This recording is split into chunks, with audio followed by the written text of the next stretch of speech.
Hello everyone and welcome to the Princess Pittance tournament. So today guys, it's going to be a little bit of a different format. I'm actually going to be casting a bunch of games in this tournament. So it's a Swiss tournament. It's an 8-player tournament. So each player is going to play 8 games and the winners are going to be determined by their records at the end. So it's definitely going to be quite a bit of fun. In the first game, we do have a showdown between ODM Shidoku, who's going to be facing off against Janet on occasion. Definitely a showdown with two top-tier factions, in my opinion. I think the Beastmen are very good. They have a lot of options. They're mobile, powerful, good Lord choices. I mean, I guess, yeah, Morker is pretty strong, obviously, but what's his name? Malagor the Dark Omen is obviously very good as well because, he can summon Cygor. So they were standing by on me to get the game rolling, so ready when you guys are. Hey, Dylan, thanks for the donation, man. I will do it in your honor. And thank you, man, for the big donation over the holidays. That was huge, so thank you so much. So ODM Shidoku is going to be playing the Beastman, and again, he's going to be facing off against Jenna on occasion as Wood Elves. Wood Elves definitely have some pretty good answers here. I think Glade Riders with the Hagbane tips can be pretty good. They can out-skirmish the Centaurs. They have the poison to kind of slow them down. Beastmen do have a lot of squishy targets as well, so I definitely think there's some pretty good options here. So that's right. I need to get that army blocker up and going, so thank you guys for reminding me here. I'm going to get this going right now, and Janet should be a good guy, but thank you for helping me cash out the first game. It's been a while, guys. I'm a little bit rusty. So yeah, there we go. Yeah, and there's Anna, my lovely fiance, giving you guys the link to the Discord channel. So if any of you guys ever want to hang out, we organize a lot of scrimmages and free-for-alls and just all kinds of shenanigans. We have a good time. And if you guys want to play Blood Bowl too. Adrian Parker, to participate in the tournament, we'll give you a link. There's a gentleman named Shetland Apache who runs all these tournaments. He does an outstanding job. Really nice guy. So we'll make sure to get you all the information. But it's open. Anyone can sign up. So this is a Swiss tournament. It's not an elimination tournament. So, for example, even if everyone is going to play 8 games no matter what. So even if you lose your 8 games, like you still finish the day out, which is, I like it quite a bit as a format. And also the other details regarding the tournament is the person, not the person, but the race that you pick, you have to play the entire tournament, which I really like. It gives it a very thematic sense, like you're the avatar of your respective race. So Jan on occasion and ODM have to play, not Lizardmen, but Wood Elves and Beastmen respectively throughout the whole tournament. So yes, it's time, guys. It's time. Hey, how's it going? Welcome to chat, guys. Hope you're all doing well. So this is going to be the first stream since I've been back from my holiday vacation over in Poland with the love of my life. Definitely missing her, but she got me some. She got me. Oh man, I'm wearing these American flag pants she got me. Maybe later in the stream I'll show you guys. They're glorious. I thought I was good at buying gifts, but she's like next level. It's pretty incredible for sure. But yeah, I like the Beastman army composition. I really like the Gore Herds in the front line with the shields. It's kind of similar how you can use goblins and skeleton warriors with the vampire counts and greenskins to screen out skirmishers. So if there's Glade Guards circling your army, you put them on the outside of your army, and they're going to take the brunt of the damage. But you can see that ODM is actually going to be using a ton of the Centaurs, which I think are one of the strongest units available, to the Beastmen. They're essentially immune to Vigor with their Rowdy, so just the whole battle they're going to be performing. Even the ones with the throwing axes do a ton of damage in melee. Well, not a ton, but they do quite a bit. I think they have like 32 weapon strength. They just have lower combat stats in general. So, hey AZ, thank you, man. Appreciate it. The Great Book of Grudges in here. Yes, I do watch Brava Alpha Busa. Yeah, it's a great channel. It's really funny. Yeah, the text-to-speech bit with the Emperor is hilarious. I'm actually working on my Death Guard army right now. Check this out. I don't know if it'll get green screen, but I have this fetid Bloatrone that I just put together today. I don't know if you guys will be able to see it. It might get green screened out, but he's pretty cool. So I just built him this morning. Yeah, I was up early. This is early for me, guys. So hopefully all of you Europeans are enjoying this. I know some of the Americans are probably still sleeping now. It's a Sunday after all. Yeah. Yeah. Oh, okay. So Janet's feeling ready to take on the Beastmen, huh? I do think it's a decent matchup for the Elves. Granted, the Eternal Guard can kind of get pummeled by the Beastmen infantry, but still, you have so many skirmishing options. You have Prey of Anathrama. You have a lot of tools to deal with the mobility of the Beastmen. And, oftentimes Beastmen Cav are just going to encircle you and can do a lot of damage, but the Wood Elves are one of those factions that I think can counteract that with very fast Wild Riders. We do have Vanguard as well, and there's a ton of options on the table for sure. So Jerb says, Turin, can we not talk about army compositions during the army picking screen, please? Sure. Not a problem, man. So we won't talk about the armies until the game actually begins, which is not a problem. I'll make sure to do that for the future games, brother. You got it. So for the Beastmen, the front line of looks like Gore Herds with shields, which, like I mentioned before, I think are a very strong, potent pick, pretty good for counter skirmishing, and strong enough to deal with most Wood Elf infantry. I mean, these ones have 25 melee attack and 37 melee defense, which is 1 chevron. I mean, those are great stats. On top of that, he's got some Bestigor herds in the middle, I think just one group actually, and they're going to provide a little bit of punch to his army. On top of that, he does have Morker the Shadowgave over here with Staff of Ruinous Corruption, which is obviously probably one of the more competitive ways to build this guy. Anthony, thank you for the donation. But Mortarion is if the Death Guard and Mortarion are filthy traitors. There's a point to be made there, for sure. Bray Shaman with Lore of Death. Pay-to-Bune is great. It's actually pretty good against like Wood Elf Skirmishers. So if they have like a group of, Skirmisher Cav, like which he inevitably does, and Sisters of Thorn too. So these guys have been making a bit of a resurgence in the metagame. You see them quite a bit, and they're one of those units that really rewards you with good micro. If your micro slips up and you're not effectively cycling their abilities, you're going to lose out on a lot of their power. But if you're really effective at using the Shield of Thorns and the Curse, like you can really do some heavy work on the battlefield. So the Deathcaster will be pretty useful against some of these Skirmisher Cav over here, like the Glade Riders with the Hagbane Tips. One Pay-to-Bune can definitely put those guys in a trash can. Like that quite a bit. ODM Shidoku also does have a couple groups of Centaurs with throwing axes, just mobility and damage all in one. And some more regular Centaurs over here on the far side, some Poison Hounds, and then he has a huge Vanguard formation over here of Centaurs, and then some Centaurs with throwing axes. So definitely a big party going on over here on the far side. For Janet, he's got two Sisters of Thorn. Like I said, very high risk, high reward unit. If you have the micro to handle them, they can be very good. If not, they can get trash canned pretty easily, especially by, oh no, look at this Vanguard by Shidoku. Oh man, he's coming in with the steel chair. Oh, this could be really bad for Janet. Oh man, hopefully he's gonna have to react really quick to that. On top of that, it looks like Janet does have a ton of Ward Answers, which will absolutely shred this Beastman front line. So the battle's underway, and you can see Janet did have them on the skirmish mode, so they're going to be able to kite back and apply their poison, so they should be fine. Definitely some I'm not sure if he was able to click them right away or if it's just the automatic Vanguard, but still a very good initial engagement there for Janet. Able to get a little bit of poke and take out a few models on those guys. So things are going pretty well for the Glade Riders so far. But again, you can see ODM Shoku does have a bit of a Vanguard over here, the Centaurs, and they're able to get some throwing axes, and I'm not sure if Janet sees that coming in, but you can see he is going to be pulling back right now and hopefully avoiding most of that damage. Definitely going to be a very good game. You can see in the front line, Morker the Shadowgave is going to be waddling forth with his Staff of Ruinous Corruption, also his Deathcaster following it suit. The Chariot's going to be actually very useful against these guys, giving him a little bit more punch in that front line, because Ward Dancers do shred Goreherds pretty hard. They're a much more expensive unit, and especially if he's using like Shield of Thorns on them, it's going to augment their stats and definitely be some good stuff. So on the front line, you can see the battle is underway. The War Dancers are going to be colliding. The one point that's going to go relatively bad for the Wood Elves is his centerpiece. You can see the War Dancers here, obviously with their very low AP, are going to struggle against these best scores. But that very good Melkos Mystifying Miasma coming down from Janet is going to do a little bit of damage, but it looks like there's going to be some sort of a cone spell. The Pendulum is going down and just cracking that Beastman front line, definitely doing some very substantial damage. In the battle, we have a very heavy pitched fight. You can see the Centaurs do get engaged on by the Sisters of Thorn and sandwiched by these War Dancers. So definitely a little bit of back and forth play, but the Beastman front line just crumbles. Look at those Bestigors just scurrying for the hills. But obviously, most of the resources for ODM Shidoku have been invested in his throwing axes, so the Beastman will probably rout in the front line, but it's going to be a little bit tough for Janet to catch these Centaurs. He doesn't really have that missile pressure. He does have some Sisters of Thorn, but they're simply going to get outgunned by these Centaurs. So you can see the throwing axes coming in, sticking to the back of the heads of those War Dancers. But they do get a great collapse on these throwing axes here, and the Curse of Onrare going down, which is going to lower their speed and their melee attack. So it's definitely going to be pretty tough. There's a big Wood Elf Death Ball. Granted, this Ball of Death right here. Oh, and he's also using Mel Gibson, so I forgot to point that out. You can see the Mighty Lord Mel Gibson stands proud amongst his warriors. And it's definitely going to be tough to have the stopping power to take out Mel Gibson, especially with the surrounding War Dancers and all these other troops really supporting. So definitely some great play from both players. The Beastman front line did crumple, but ODM Shidoku is responding very well with the Centaurs. You can see he's getting a bit of a surround. So on this side of the battlefield, he's getting those throwing axes up and over. Right here, he's also getting some pretty healthy fire. And the Beastman troops often, against like a very heavy shot composition with these War Dancers, they're going to rout relatively soon, but you can see they're all going to be collapsing again. So the Beastmen have a bit of a surround right now. You can see there's a very heavy pocket of Wood Elves. Balance of power is still very even. So despite the fact that the front line looked really one-sided, it's far from over. ODM Shidoku is definitely doing some very good work with his Centaurs on the outside, but Janet is also doing a good job cleaning up the middle. You can see Morker is definitely in a bit of trouble. Mel Gibson is, especially with this Branch Wraith right here, who's going to augment his melee attack, is probably going to put Morker in a trash can pretty hard, which is going to be very tough for ODM Shidoku. If I were him, I'd probably try and grab Morker and scurry away, but really there's no getting away from Mel Gibson when he's on the Wild Hunt. You can see he's down here, and this is going to be really bad for this Chaos Cow. So Chaos Cow is trying his best, but you can see the Centaurs are doing a pretty good job with some throwing axe harassment on these War Dancers. There's no Eternal Guard here, so there's not too many good absorption methods for the throwing axes. No Silver Shields. Azrai Spears, obviously having very low armor, and pretty much no defensive stats to missiles, are going to be taking a lot of damage. So Morker the Shadowgave has been punished. Bounce power is still pretty even. You can see ODM Shidoku is going to be responding in kind with these Centaurs, just using them to charge into these units, which is pretty solid. It's going to allow Morker to get away and regenerate. So You definitely want to try and finish this guy off if you can, but really the Beastmen have a lot of mobility, so they can kind of dictate that engagement. And you can see right now the Wood Elf troops are kind of getting picked apart. So there's some War Dancers over here, but they're being kited by the Centaurs.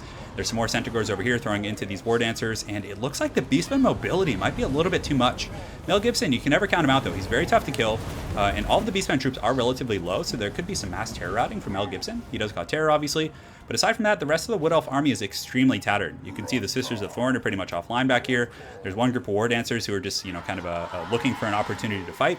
But they're being taken out by those throwing axes pretty effectively. So very, very good play from both players. Initially, I would say Janet on occasion had the advantage. But at this point, it's anyone's game. Because Morker is very low, and Mel Gibson's going to be tough to kill, especially if all these Centaurs run out of ammunition.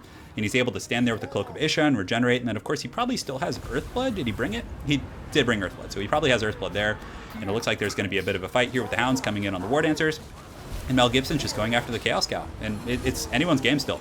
As far as like infantry and army goes, it looks like the advantage is going to ODM Shidoku. But aside from that, I think the leadership, although Mel Gibson is getting a little bit low, and this cow's got some hooves. You can see he's going to be scurrying through the forest, and the wild hunt hasn't been put to an end quite yet, but it's been faltered just a tiny bit. But the Beastmen do have troops rallying throughout the battlefield. Some Sisters of Thorn coming back. And even 4 Sisters of Thorn can make a pretty substantial difference because they can provide those debuffs, which are very potent, especially on a unit like Mel Gibson. So down here in the pits, you can see he's going to be fighting and just throwing these spears and just doing his best to take out the Beastman, but there's a lot of pressure here, and Walker, the Shadowgate, is back online, and I honestly think it's a little bit too much for Janet to handle. It's hard to say. I mean, the Centaurs here have a ton of ammunition, and they can just sit and throw here all day. And you can see the regeneration has kicked in for Mel Gibson with his Cloak of Isha. These guys have about 50% of their ammunition. These groups are pretty much out. This one group, actually, that's very tattered, does actually have about 35-40%. But still, it's hard to say. I mean, I don't think Mel Gibson can come back from this, but stranger things have happened, that's for sure. I mean, I've seen so many games where I thought it was completely over, especially from Janet. I've actually casted a few of his games before where, like, it's looked grim with the mighty Gibson, but he manages to come back like a true patriot he is. So Mel Gibson's going to be charging the Chaos Cow. You can see the Hounds of Gibson going down over there, dancing wildly among the Centaurs. But yeah, he's got the moves. He's trying. He's just looking for a target. It looks like he's going to be skewering some of these guys. Let's go ahead and check his HP, and you can see Morker's even coming in. So right now he's at about 800 HP, and man, what a close game. I can't believe this isn't over, but the Branch Wraith, if he can come in with like oh, and it looks like Janet might be using a bombardment ability right on top of these guys, which is going to be very good. So very well played there. He's at about 500 HP. You can see it's slowly going up and down, up and down. Definitely a very close fight. You can see the bounce power for now is actually just for the first time shifting in the favor of one of the players. I'm not sure which player that was in the beginning, but still, it's too close to call at this point. And the Beastman forces are very tattered. This is a crazy game. And down goes Mel Gibson, and from there, I'm pretty sure that's going to be it. I don't think the Branch Wraith has enough stopping power to deal with Morker the Shadowgate, and the bounce power is indeed shifting in the favor of the Beastman. So, yeah, over time, they definitely have the resources to take him out, and that's going to be it. So, a very, very well-played game by ODM Shidoku, who has taken the game.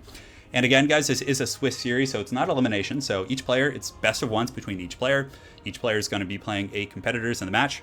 And yeah, it's obviously, as people go 2-0, 3-0, they're going to be playing the other 3-0, other 2-0 players. So there's going to be a series of rounds.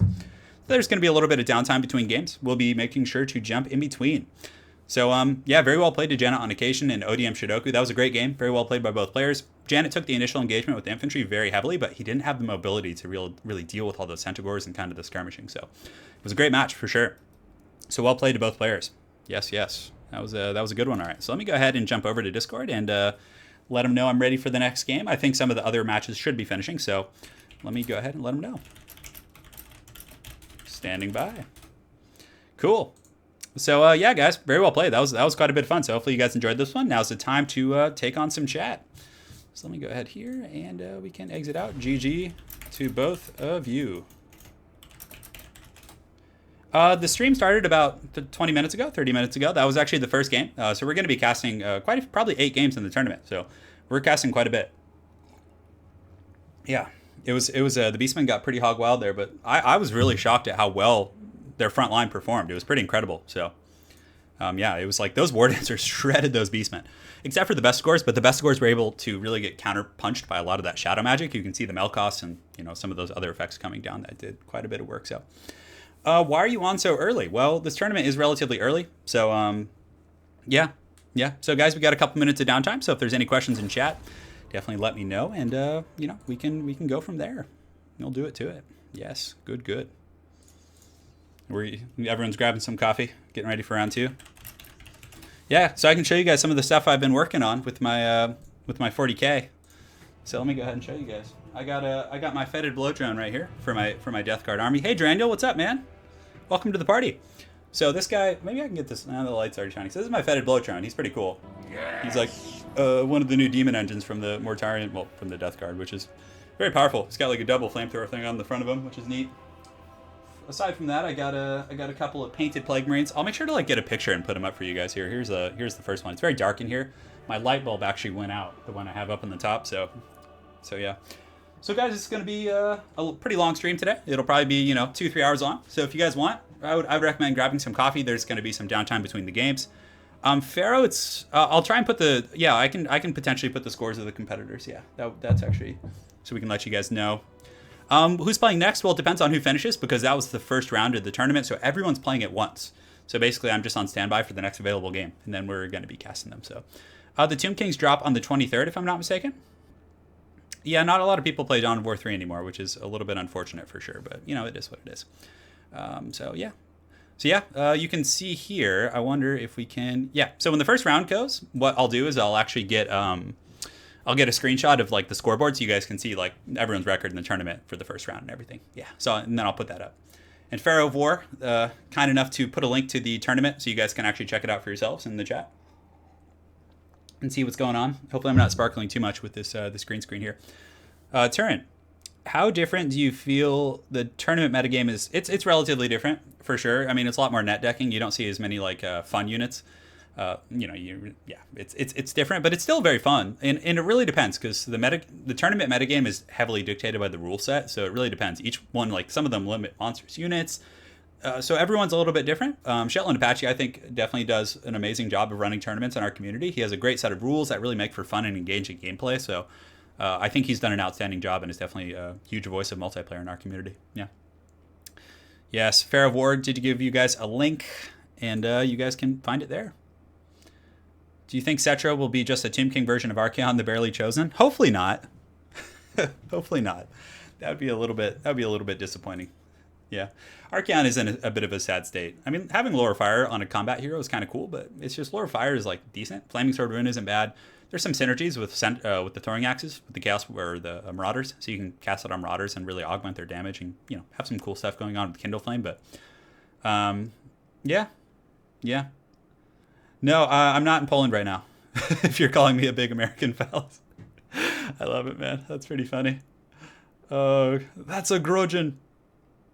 Yeah, and you guys can check on the tournament in the current standings in the tournament right now. So yeah, we have a couple games going. There's still 2 games going in the round. So we have a Dwarf versus a Wood Elf game, which is probably going pretty long. Then we have a Chaos and Dark Elf game going on. It looks like in the other showcases. So. Yes. Malekith is good. Turin, do you get a handle for painting? Yeah. Anna actually got me one for Christmas, so she got me this handle, which is pretty cool. So it's gonna help me out. Unfortunately, my right hand is the one with the issue, so the hand that I paint with, so it gets a little sore after a couple hours, but it's not terribly taxing. So I'm waiting for I have a Games Workshop store pretty close to me, so I'm waiting for it to open up before I start painting some of the new models and everything. So yes.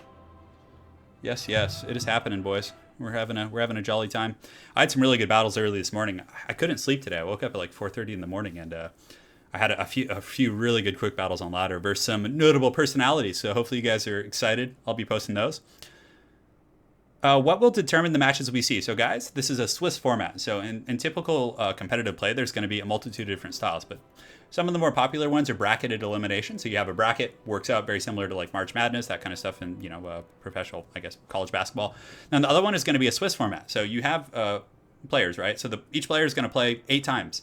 So you're not eliminated. And how it works is the players with the same record, so someone will be 2-1, someone will be 3-0. The 3-0 players will then play each other in the next round, and it's done by an automated system, which determines the power of the opponents they played and a bunch of other factors to really optimize the matches. So Swiss format is very good. I definitely like it quite a bit. I have not seen the new Custodes army. No, I'm very new to 40k, and I'm mostly I'm a Chaos player. I really like Chaos quite a bit. So, yeah, yes. So Fire Scorpion, what's your question I missed? Sorry, there's a lot of questions, brother. Fire Scorpion, what's the best infantry stat wise?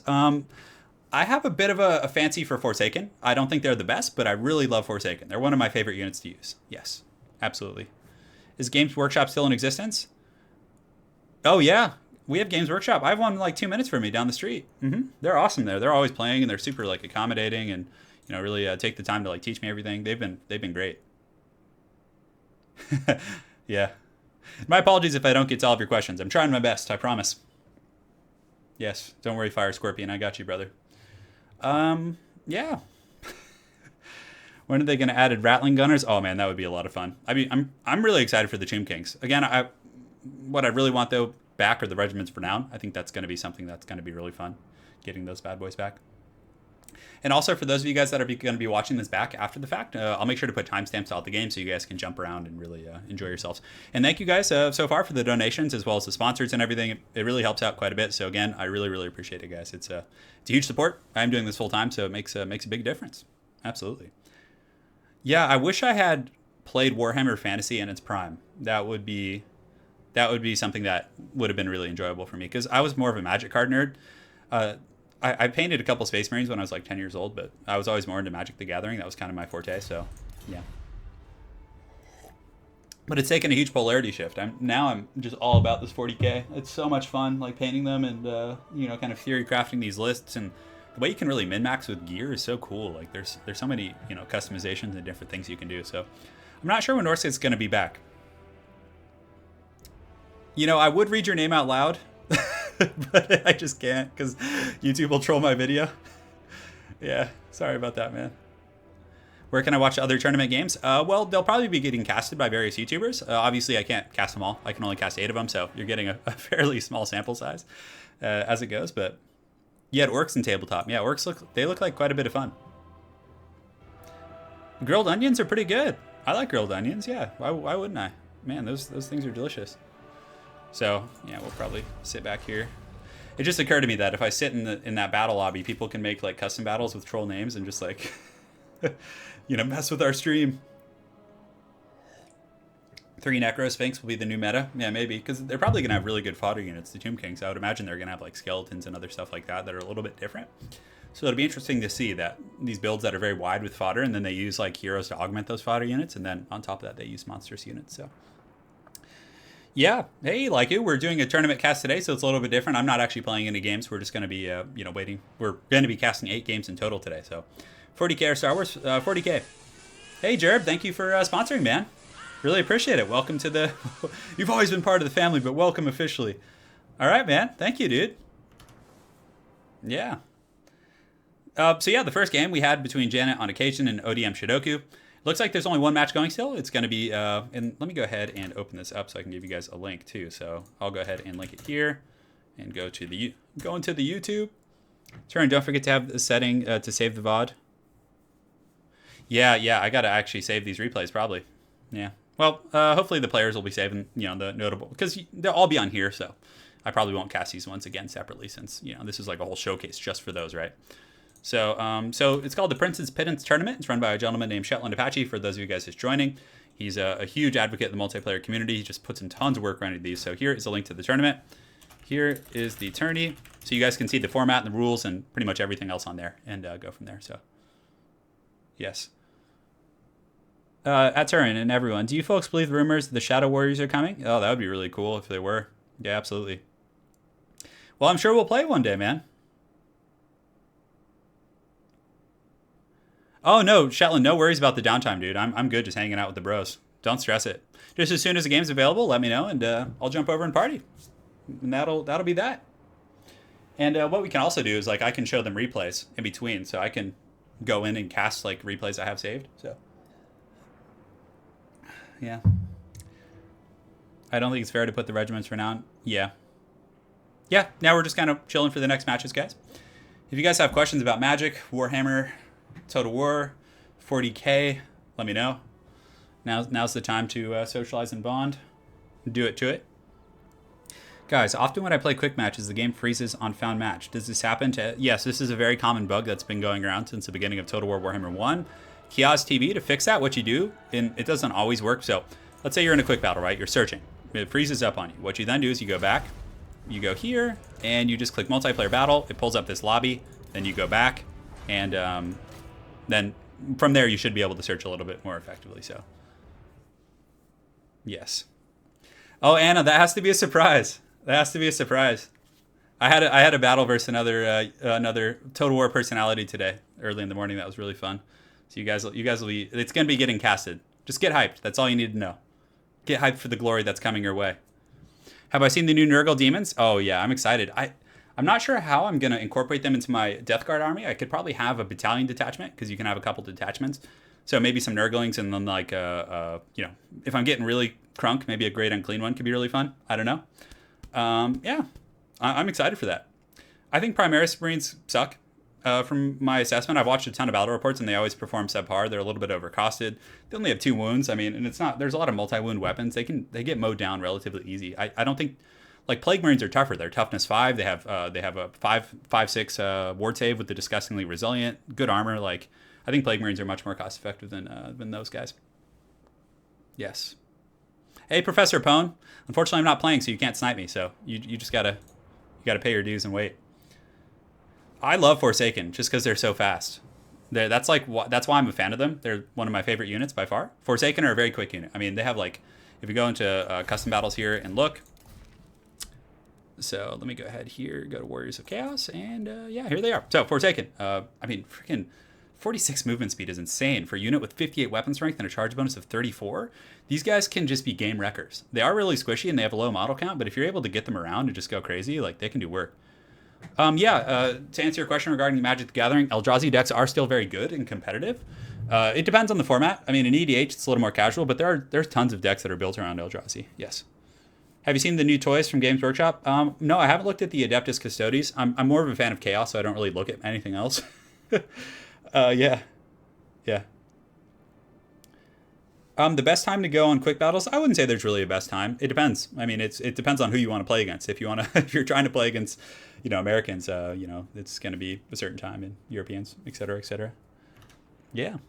So thank you guys all for joining, and we are in another game. So let me get the game going here. So let me go back, multiplayer battle, and let me make sure I get this. So let me just get the password correctly. Very, very tough to guess password. Yeah, I've made so many games like that hold on a sec. Let me go ahead here and turn on the army blocker. Great. Okay. So guys, I've been asked not to talk about the army compositions while they're picking, just in case some of them are listening. It is a competitive tournament, so people may be looking for edges. So we'll just talk about generality. So in this matchup, we're going to have Dark Elves versus Dwarves, it looks like. So this is, on paper, a very, very tough matchup for the Dwarves. So definitely unfortunate that the Dwarf player had to get matched up against like a hard counterpick like the Dark Elves. Advice for dealing with tendinitis. Yeah, Lady Turn actually showed me a bunch of good stretches. At some point when we have more downtime, I'll give you some stuff. Yeah. But it's an extremely difficult matchup for the Dawi. So let me say hi to everyone. Hey guys, what's going on? Let's do it. And let me also one more thing.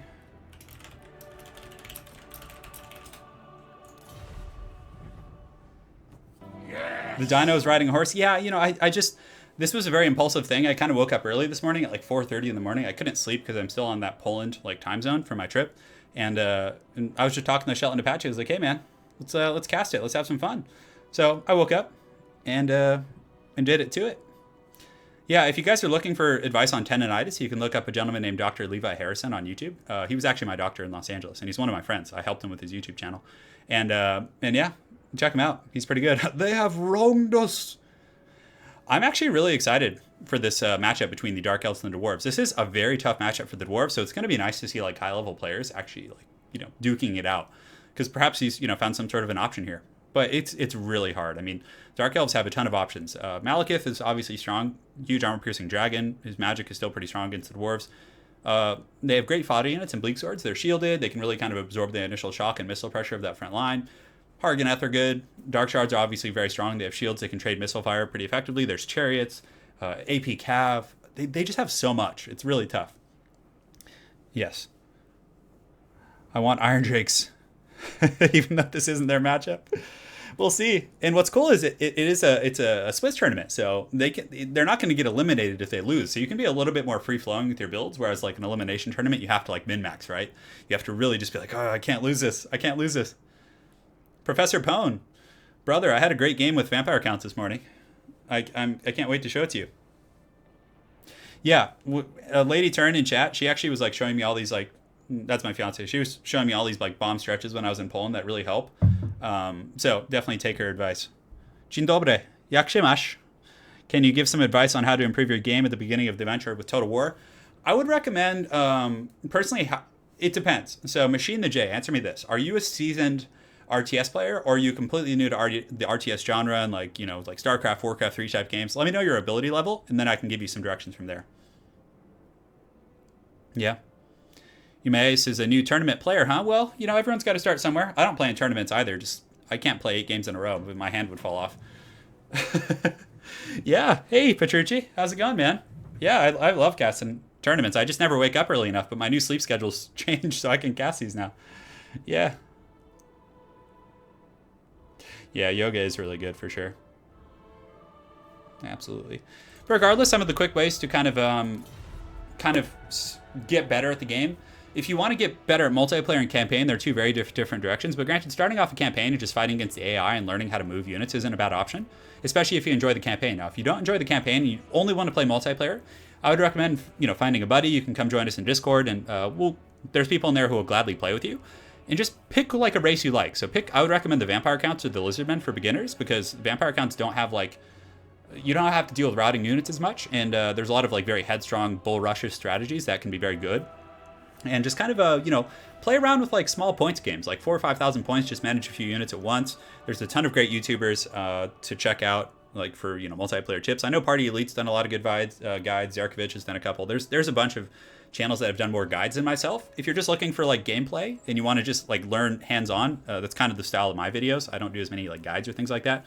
And again, there's a ton of like, I mean, Gobbo King, the Gobbo King, he's a very good player, and I personally think he's a better player than myself. And he's working on a couple guides right now. He's a really, really good player. There's Dot Plays, Janet on occasion, the gentleman you watched earlier is great. I mean, there's so many. Total Brohammer. There's countless channels to check out. That would be my 2 cents. Just kind of dig in, watch a bunch of games. That's what I did for 40K. You know, I just watched a ton of 40K battle reports, and I honestly learned how to play just by doing that. I didn't even read the rules at first. Yes. All right, guys. So right now we're going to go ahead and turn off the army blocker here. So let me do that. Just make sure we're kosher. Sorry for that rant right there. If my hand falls off, does it mean I'm a zombie? Well, I'll still have one good hand. Yes. Hey, Silver Bastion. Says, thanks for casting for us tournament. Learned a lot from your videos. Hope you'll be able to play against you. Hey, I'm looking forward to it. My hand is getting better, by the way. Yeah, Gobbo King's working on a pretty deep guide right now. Gobbo King's in chat, so if he'd like to, he's more than welcome to link it. Yeah. It's great. He's a really, really good player. We've had many great duels, him and I. We had a really good game recently where I played the goblins and he played the dwarves. It was a bit of a role reversal. It's on his channel. I'm going to be putting it up on mine. I just didn't get a chance to cast it before I left. All right. It's time. It's Gotham's Reckoning, guys.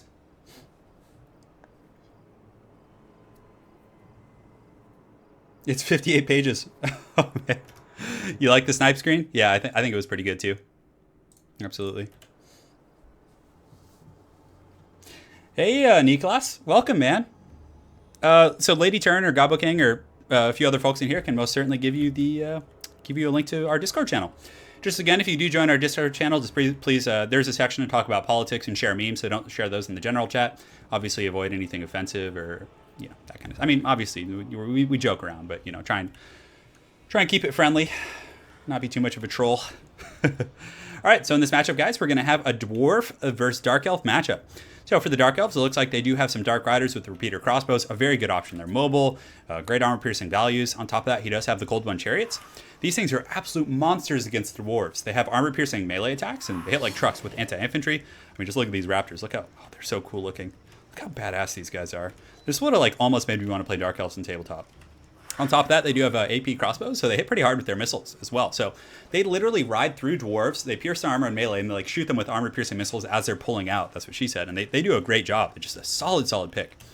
Over on the far side, he does have Malekith as well on a chariot. Obviously, chariots are the bane of the dwarves.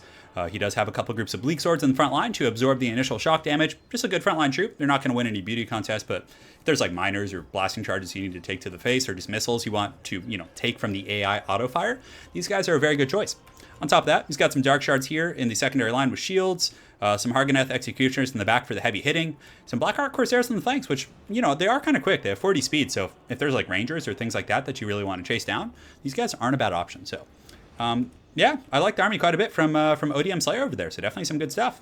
So now for our new tournament gentleman over here. So for the Dwarves, we got let me see his name. So Umayas. Hopefully I'm not mangling that too bad. But regardless, he's got a couple groups of Rangers right here. So the Rangers would be pretty good against like Witch Elves. They can trade somewhat effectively with Dark Shards, but Dark Shards do have the shields, and the Rangers are lightly armored. But I guess they do have bronze shields themselves, so they should be able to trade okay. In the secondary line, he's doing a bit of Dawi defensive geometry, so Dwarf Warriors with great weapons, a bunch of Miners with blasting charges. He does have a Rune Lord, which I think is a pretty solid pick. Master Rune of Wrath and Ruin is very good at tearing through elite infantry. Warriors of Dragonfire Pass over here in the forest should be able to deal with the Bleak Swords pretty efficiently, I would say. That's going to be their specialty. They'll get munched on by the Harganeth Executioners. But most of the value for Umayas here is going to be coming from his artillery. So he has 2 cannons with the gold chevrons, and then also the Goblobber. So he's going to need to get a ton of value from his artillery on these Dark Elf troops. If not, looks like he dodged out. He might have disconnected, but hopefully we can get back in with the same compositions. Yeah, we'll see. Oh no, George. We'll be back. I think. Oh, okay, he won't look at army. Okay. I think they just like accidentally did something wrong. Oh, they were fighting on small settings. So that's why there was only 2 artillery pieces. Something was a little bit suspicious. So they're going to switch it and restart the game. And yeah, I mean, at this point, they could have looked at each other's armies if they're stream sniping, so it is what it is. It is what it is. Let's do it. The people are restless. Let me go ahead and update you guys. No, it wasn't an Alt F4. I think he's just changing some of his graphic settings. I think something was wrong with his army sizes, so it was kind of bugging out, obviously the unit sizes and all that stuff, so. Malekith doesn't have a gold shield, I don't think. I think he has a bronze shield. Yeah, I don't think so. Yeah, I think they're gonna remake the game real quick. So yeah, we'll do it. They're gonna have to rehost, no problem. They have to bring the same armies again. I don't think Gold Shield does exist in this game. I don't think it does. Yeah. Slayer, and the password is... Cool. We're in. We're in, George. Hopefully they have their armies. Are you the Gabo King on stream? Oh, you're talking to someone else. I thought you were talking to me. I'm like, no, I'm not. I'm not the Gabo King. It is not I this day. This day we fight. I did like that army from the dwarves. It's very artillery heavy though, and that concerns me, especially since ODM Slayer has like a ton of ton of goodies. Yeah, so they have to use the same army. So at this point, there could be some shenanigans, but hopefully these guys will be gentlemen. Hey, Ido, everything's good, man. Thanks for stopping by. Yeah, Dov, we're going to be casting the tournament today. So we're 2 games in, so we're going to be casting 8. So it's going to be a bit of a marathon, but that's what it's fun for. Yeah. We'll just keep casting till it's over, basically. That's kind of the plan. Maybe I'll take like a little intermission for a couple minutes, something like that. I don't know. I don't mind just hanging out and chatting with you guys. I got no plans. This is my life. Yeah, Steel Faith and those mods are fun. I prefer to play vanilla because that's what the metagame is centered around. So I don't want to invest time learning like modded gameplay. Yeah, that's kind of my opinion. I still think it's very good for spectator purposes and stuff. The best factions in the game: Dark Elves, Lizardmen, Beastmen, Skaven are pretty darn good factions. I would say they're probably top tier. Yeah, I don't know if there's gold shields. I'm really not sure. Yes. It's good CA not adding Spirit Host in the game because people will be using Ethereal Mate Shields. Oh, yeah. Hey, I'm doing really good, Rackhart. Thanks for asking. We're casting the Princess Pittance tournament, which is going to be an 8-round Swiss tournament. So everyone's going to play at least 1 game. in the final, the finals aren't going to be determined through a bracket. It's going to be through the records, which I definitely like that format quite a bit. So, oh, am I going to watch the playoffs for football? I used to be a big fan of NFL football. I used to watch it quite a bit when I was younger, but because I played football for 7 years, I played high school football and Pop Warner, and then I was going to play in college, but then I tore my hamstring. So my dream was never fulfilled. But I'm actually really glad in retrospect I never played, because I probably would have gotten a ton of concussions. I played safety, and then I also played running back. I was too small to play running back in college, but I probably could have played safety in college because I was a fast runner. Cornbread is top tier. Professor Pone says cornbread is top tier. He's actually referring to one of my dwarves from Blood Bowl, who's like he's killed like 15 players. He's just like a terror in the night. Yeah. But yeah, you guys already saw the army comp, so we'll keep looking at the dwarves. He has Althar's Raiders, some Rangers, all kinds of good stuff. Some Miners with blasting charges. And yeah, the artillery is definitely going to be in a nice open field position. But the Dark Elves, like, what they can do once they recognize all the artillery is they can peel off into this forest area, and then they can push up and collapse on the dwarves and really minimize the effectiveness of that artillery. There's a lot of terrain here.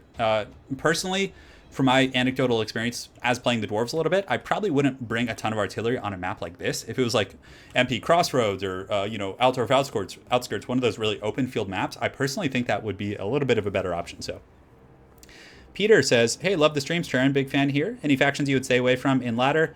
No, enjoy them all, man. Like ladder, a lot of people in ladder, especially if you're like just starting and you're not in the high ranks of ladder, it's going to be just wild. Like any faction can seem good, yeah. Hey, Dov, thank you for the donation. Thank you, brother. So Dov paid. It's official. Oh, man. I am a Total War shoutcaster. That's my full-time job, brother. I play Blood Bowl, too. Yes. I'll stream Blood Bowl. Maybe Gabo King and I or Professor Pone and I will have some battles later on in the week. We are going to have a league. So, guys, make sure to go to the YouTube channel. His name is Black Iron Battles. Make sure to go there and subscribe, because he's going to be providing all of the updates regarding the league. He's running it. He's like the league manager. He's a really awesome guy. Good pal. So I would recommend checking him out. He's going to be hosting the league. Gobble King, myself, a lot of people that you guys probably enjoy on YouTube are going to be playing in it. So Dov paid once again. And big thanks, you guys, for donating and sponsoring. It means a lot. It really, it helps me gauge the interest in things. Obviously, we have a lot of viewers today, which is great. So I'll be doing this more often. If you guys enjoy this format, let me know. And it's kind of more casual, obviously, a little bit more long. But I like it. It's kind of like a podcast. And I'm good at talking and rambling. So, yes, unfortunately, I'm back in the States, which, I love California, but it's my life is a void without Anna. It feels empty. Which, all jokes aside, is true. Blood Bowl 2 is a really, really fun game. It's great. Yeah, they have Kislev. Kislev are not very good in Blood Bowl 2. They're not good. Favorite Total War game? Warhammer, hands down. All right, guys. So the game's on the way. So the Dark Elves are going to be advancing through the forest here. You can see Malekith is going to be leading his contingent of Bleak Swords. Very good frontline troop, like I said. A great candidate for taking blasting charges. You obviously don't want to be taking them on more elite troops. Although, more armored troops typically deal with them a little bit better, but I would still probably prefer to take it on the Bleak Swords here. You can see he's marching very slowly using that terrain, so it's really going to minimize the effectiveness of the Dwarven artillery. You can see he does have a bit of a Dwarven Ranger Vanguard, so there are 3 groups right here, which he could position over, like, on this area. That's probably what I would like to do and see him do. Granted, he doesn't really... If they were out in the open, Malekith and the other chariot could probably run them down relatively easy, so it's a little bit tricky in that respect, but, yeah, he's going to have the Rangers. They'll give him some decent pressure on the Dark Shards. The Dark Shards do have the silver shields against the bronze shields of the Rangers, and they have 68 models. Let's see how many the Rangers have. 60, so a little bit more on the Dark Shards. So, there is going to be a Vanguard battle going on. You can see the Dark Riders with their Peter crossbows getting a few free volleys over here into these Longbeards. The cannons are going to just tell them no and send them back into the forest. But still, there's so much cover here. So the Dwarves are going to... Yeah, their artillery is not going to be doing a whole lot. At the very least, he's probably going to be sending his artillery into the Dark Elf missile troops. That would probably be my 2 cents in that respect. So yeah. Yes. Turin, don't sell yourself short, man. You witty Cumberbatch, you. Thanks, Silver and Gold Investing. I'll take it. So the Dark Elves, again, taking a very slow pace through the forest. You can see they're actually walking, looking to maybe avoid some fatigue. And he's not taking any artillery fire. Really, it looks like there's going to be a little bit clipping the edge of his formation. Those are probably some of the most inaccurate dwarves I've ever seen. They tried to take on those Blackheart Corsairs, but they really did not make any contact at all. So that's pretty rough. I thought the Godblobber was elite. You can see the Cold One Chariot is also perched over here in the forest. Hasn't taken any shots yet. There is some artillery that's going to be shooting at it. A very nice hit right there from the dwarves, getting some good contact. And he does have some pretty good defensive geometry. He has those rangers. He does also have these rangers with great weapons. So there's going to be layers on layers of firing. You can see the dwarves are going to be returning fire on these Dark Riders with their repeater crossbows. Definitely going to be able to defend those guys off and minimize the damage. But I'm really eager to see if he's going to be able to get the value from these artillery pieces. Because keep in mind, they're not just 800 gold cannons. These ones are gold. So there's a ton of money invested in these bad boys. And you can see he's actually getting some pretty good work on those Cold One Chariots. Hasn't killed any models yet. So, you know, we have yet to see how it's going to do. He has done a little bit of damage to these Blackheart Corsairs over here who are kind of scurrying in, taking some of that Goblobber fire. They're going to push through the forest, continuing to use the Shroud to mitigate the effectiveness of the Dwarven artillery. Turin needs games like Blood Bowl 2 to be turn-based, so it doesn't stress my hands. It's very true. Yes. Yes, it's very true. Yeah, and we play Heroes of Might and Magic 3. That's the other game we play. So, over here in the front, you can see the Dark Shards, not Dark Shards, but the Dark Elf contingent is going to be advancing on the Dwarves, very heavily overloading this flank. So the Dwarves have a box, essentially. So a lot of their frontline troops are actually on the other side of the formation, so a very small portion of the Dwarf army is going to be taking on the full brunt of the Dark Elf force. The artillery continuing to shoot in on the Blackheart Corsairs. He definitely 100% wants to switch that fire onto the Harganeth Executioners. The Blackheart Corsairs are going to bounce off the armor of the Dwarves pretty badly, but the Harganeth Executioners are going to be just like a lawnmower going through the Dwarves. They have anti-infantry, they have really good AP values. He definitely needs to switch that. I would not keep shooting on those guys. The repeater crossbows from the Cold One Chariot still getting some decent little pot shots, but it looks like they are falling short just a little bit. The Rune Lord is sitting right here to provide some buffs, and let's go ahead and see what runes he has. So it looks like he does have the rune, the missile rune, as well as, let's go ahead and take a look. Yeah, I think he had the rune that gives missile resistance, then just Rune of Wrath and Ruin. So the frontline engagement is underway. It looks like the dwarves aren't going to get their charge, which is a little bit unfortunate. Their charge bonus is pretty, negligible anyways. But regardless, the blasting charges are going to be slamming into these troops. And you can see the rangers with great weapons getting a little bit close to the front line. It looks like they're going to be targeting the Harganeth Executioners, which is definitely what he wants to be doing. But this dwarven front line is just minors. There are warriors of Dragonfire Pass. It looks like there is actually some dwarven warriors over here, but they're going to get crumbled a little bit quick. Malekith gets a very good Gaze of Malice right there. He's able to pop those guys. And just look at these Dark Shards just mowing these guys down. So these poor dwarves in the river just getting massacred by, the high ground over there. They do have the high ground. And you can see the artillery and the Master Rune of Wrath and Ruin going down on those Harganeth Executioners. Definitely some very good play from the good play from the dwarves there. But I think the Dark Elves do have superior positioning, and these Dark Shards are literally just mowing down like hundreds of gold just immediately in these volleys. And you can see the chariots coming in and just absolutely riding through these Dawi. These chariots do rampage, so if he's able to get the Dragonback Slayers on those guys, he could potentially rampage and just kill them for free. So it looks like he is going to be focusing them with the Rangers over here, and but yeah, they're still able to squeak away, but they could potentially rampage, and now they're out of control.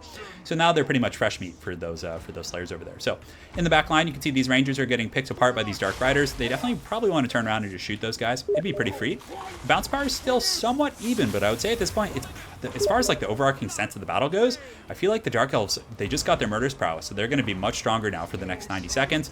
And look at this withering fire on these Slayers right here. So the Slayer's doing a pretty good job of chasing off those broken chariots, but Malekith is just riding dirty, and the Dwarven Infantry Corps is having a little bit of trouble holding against these guys, especially with the chariots just running rampant in the back line.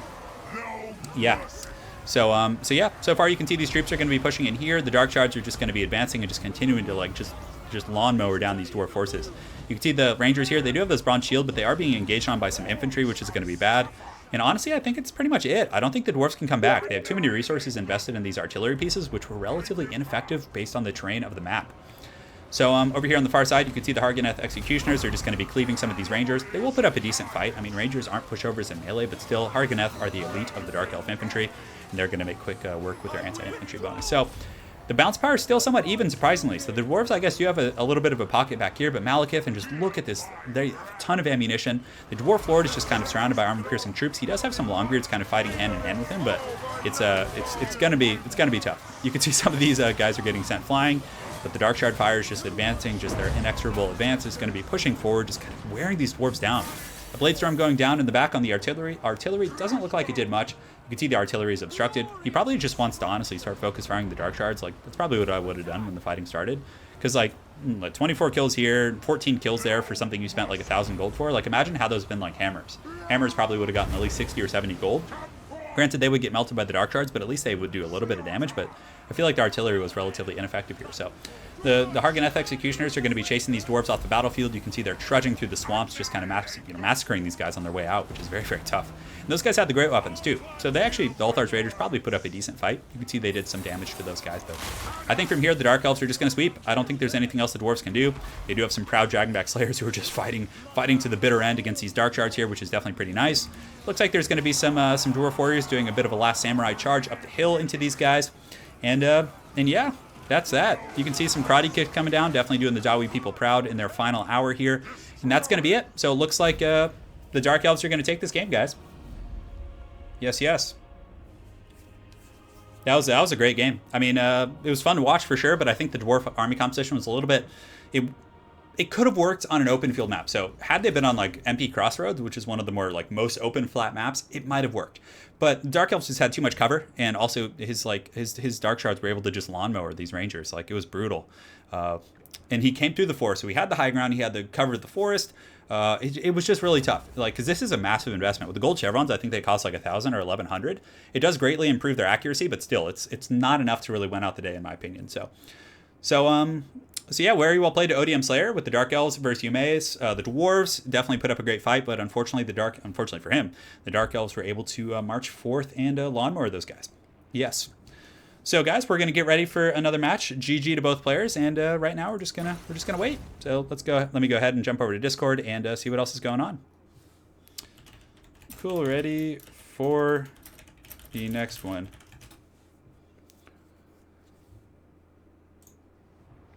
So for those of you guys that are just joining, we're actually casting a tournament today. So it's the Prince's Pittance tournament, and it's a 8-man Swiss tournament. So it's going to be each player plays 8 games, and you obviously play opponents based on your record. There's no bracket, so it's pretty cool. And if some of you guys in chat, Pharaoh of War, or any of you guys that are still here, could give a link to the tournament to the website so everyone can see the breakdowns, that would be pretty cool. Professor Pone, turn. Uh-oh, I think my cousin Balin was out on that field. Oh my god. God of Gabos, they've been giving links to the Discord channel throughout the stream. There'll be some folks giving a link again to it before it's all over, so just hang tight. We want to do a best of 5 between the Gabo King and the God of Gabos. I think that would be really fun. A Goblin Civil War. Yes, brother. Yes, brother.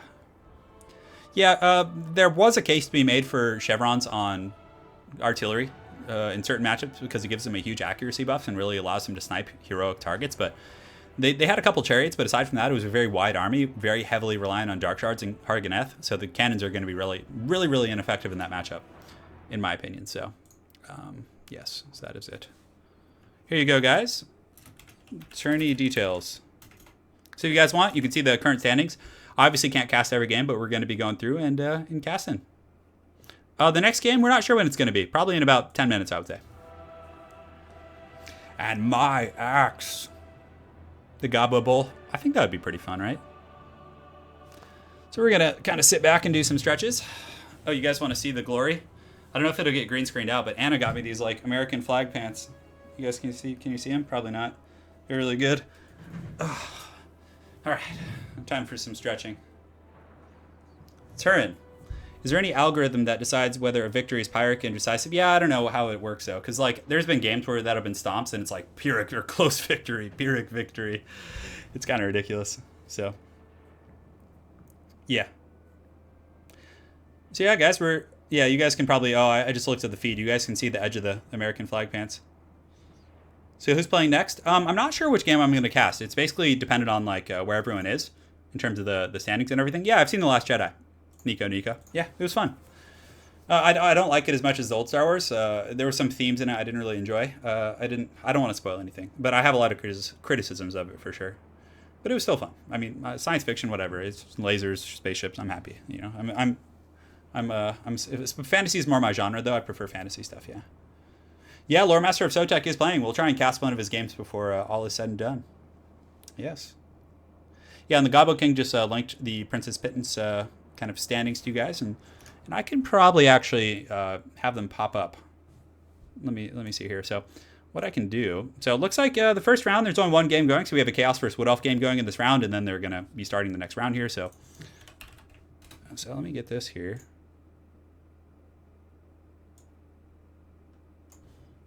So one sec, guys.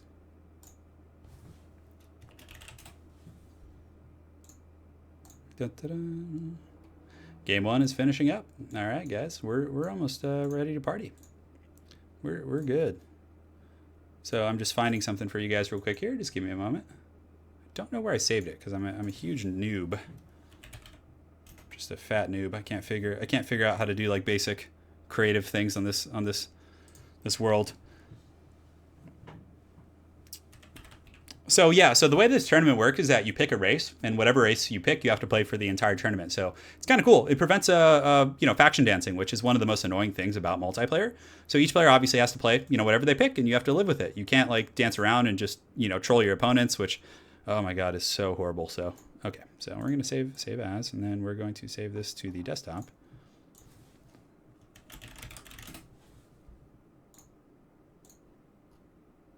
Hold on, guys. I'm just getting a little something for you guys.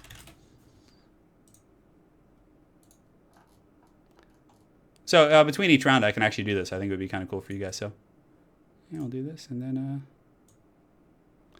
So these are the current standings for the tournament, guys. So you can see the first 2 rounds were played on these 2 particular maps. So you guys can see that. Yeah. So that's going to show like who has the wins and losses in their respective categories. So you can see, for example. Jenna on occasion did win he lost his first match, the one that we casted, and then he played Iron General in the second one. You can see Lore Master of Sotek actually lost his first game against ODM Damandrucci, and then he won his second one versus Maniac as a Skaven. So, and of course he's playing the Lizardmen. So you guys can see this is the standings for the first couple rounds. So the one that we just casted was on the Amaya Swamp. Yeah, so hopefully that's helpful for you guys. Turn, can you do ASMR commentary in Lore Master of Sotek? Oh my god, you guys are ridiculous. No ASMR. No. None of that. I won't do it. But yeah, this way you guys can kind of see the standings as we kind of advance through the day. So, and you can see that like each player in the standings has their particular race next to their name that they have to play. So yes. So the first 2 rounds are about to finish, and there's going to be 8 rounds in total. So we're just going to kind of be casting these games. I might do a bit of an intermission here and there and just put on some music for you guys while I go do my thing. Hey, Turin, you remember that video from Indie Pride where you played the Trials of Tzeentch with Bretonia? Oh, you like that thumbnail? Yeah, that was a ways back, man. That's an old one. Yeah, it was a classic, all right. I think at some point during the day too, we can go grab Wookie, see how he's doing.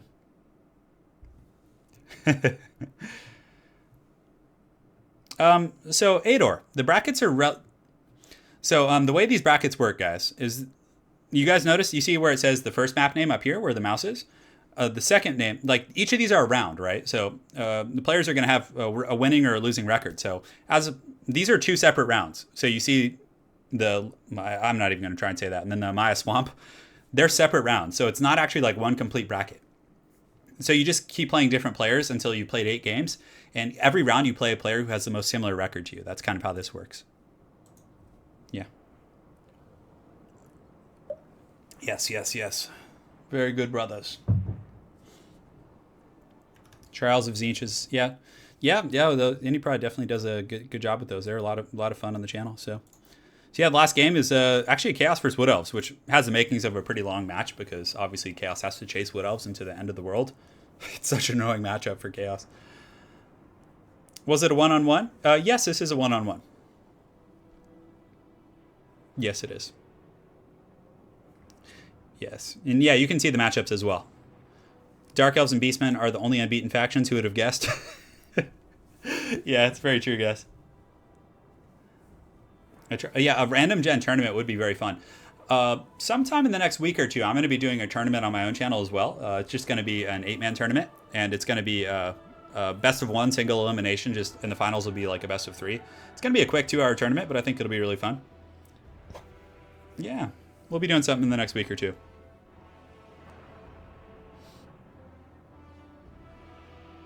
Yeah, I actually really like the Swiss format. I think it's pretty fun. I mean, a lot of tabletop and, well, I don't know if tabletop, but I know Magic the Gathering does like a ton of tournaments like that as well. So it's a pretty popular format. Well, Lore Master of Sotek's 1-1 right now.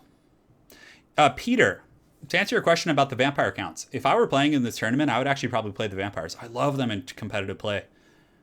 I don't know why. I just, I'm really a fan of using like the Red Duke, and I actually like Terrorgeist quite a bit. And I love their chaff. I love using like zombies and skeletons, and just they're so much fun. The Beastmen are just overwhelming. I mean, they have really aggressive cav that are super strong, and they never get tired.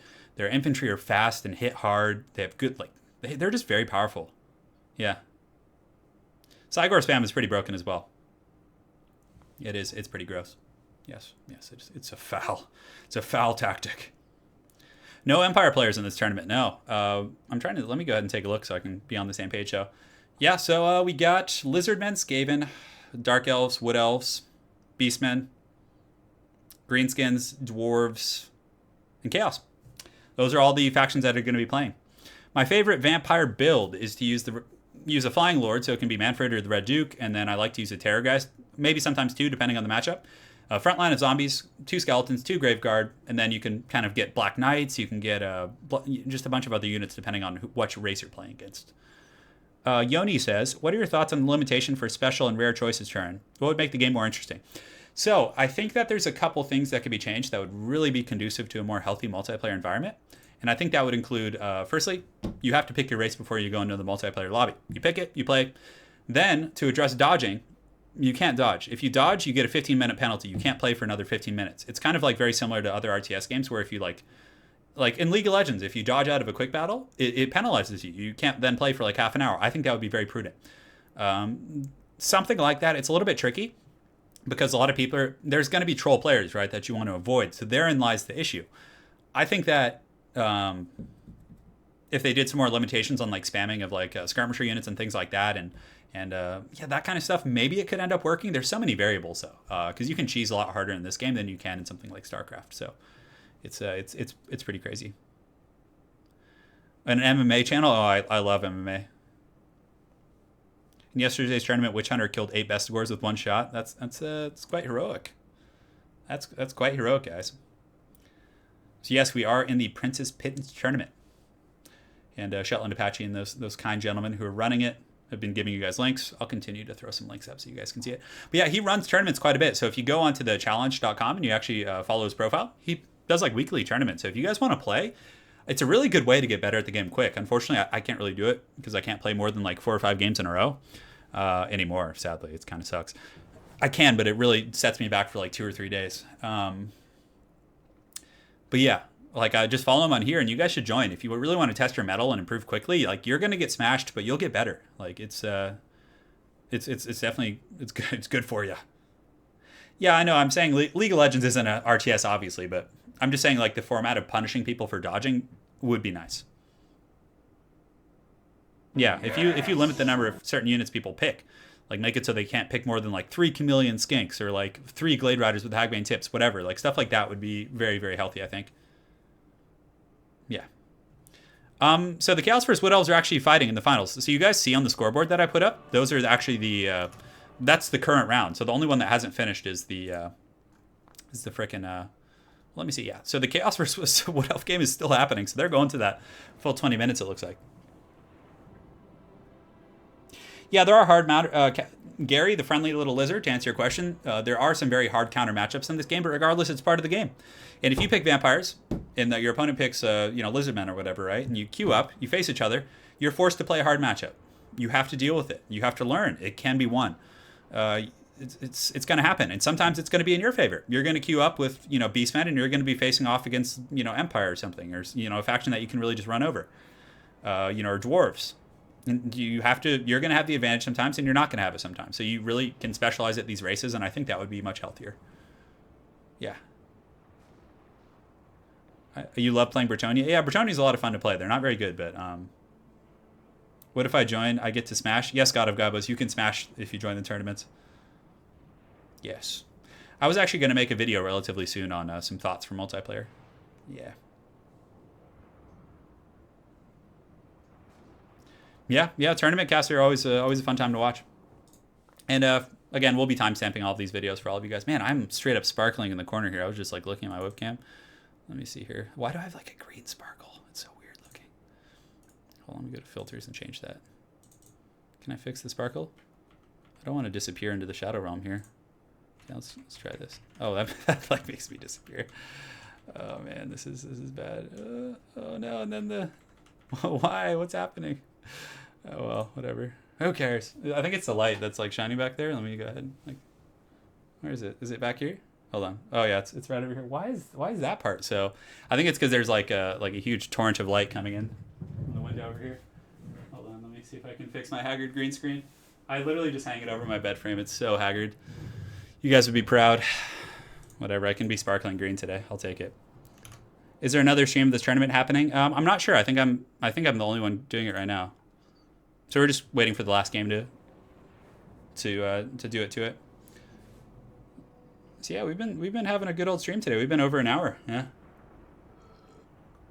We'll be streaming for most of the morning. Lizard versus Wood Elves. Is that what's happening next? Oh boy.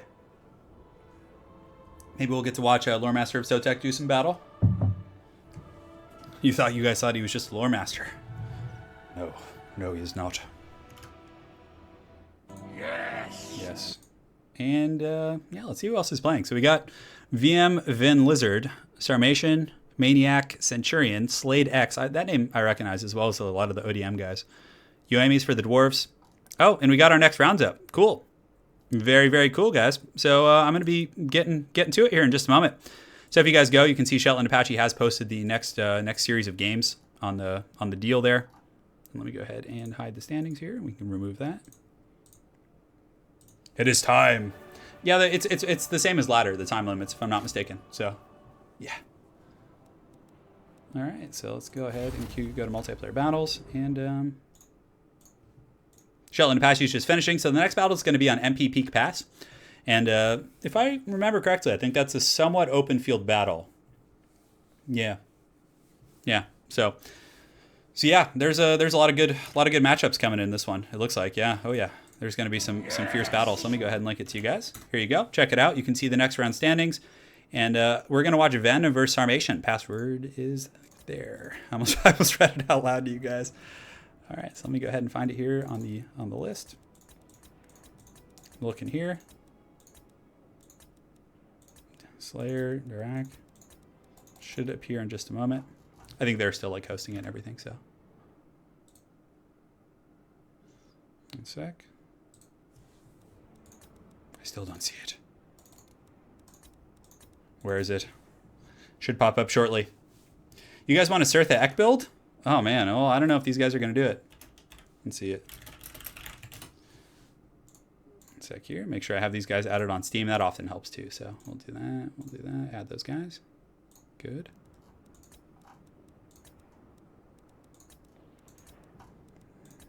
Where art thou?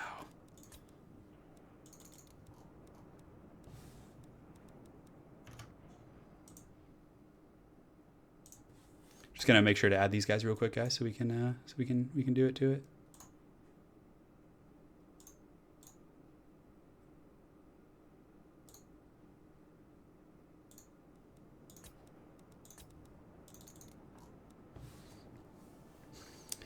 Blackworks are a very good unit. They got some huge buffs in Mortal Empires.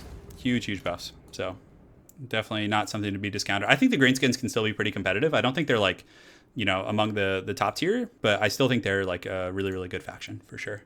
Like they can hang with anyone, but they're much harder to play in my opinion than a lot of the the current factions. So okay, so let me go ahead and make sure to get these guys added here, and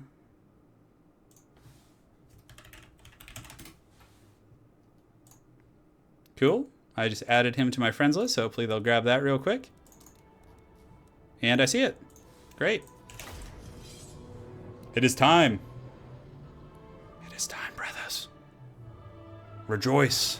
Battle is upon us. So let me go ahead and get my blocker up so these guys don't troll one another. And we're good to party. So we're going to have Wood Elves versus Lizardmen. This is actually one of the matchups I've really been exploring quite a bit lately. I like it a lot. I mean, you can honestly get away with using Durthu in this matchup, and Azrai Spears are very good. They have good AP missiles, but again, the Lizardmen infantry are really bullies. Saurus Warriors just beat down most of those infantry that Wood Elves bring to the table. So, yeah.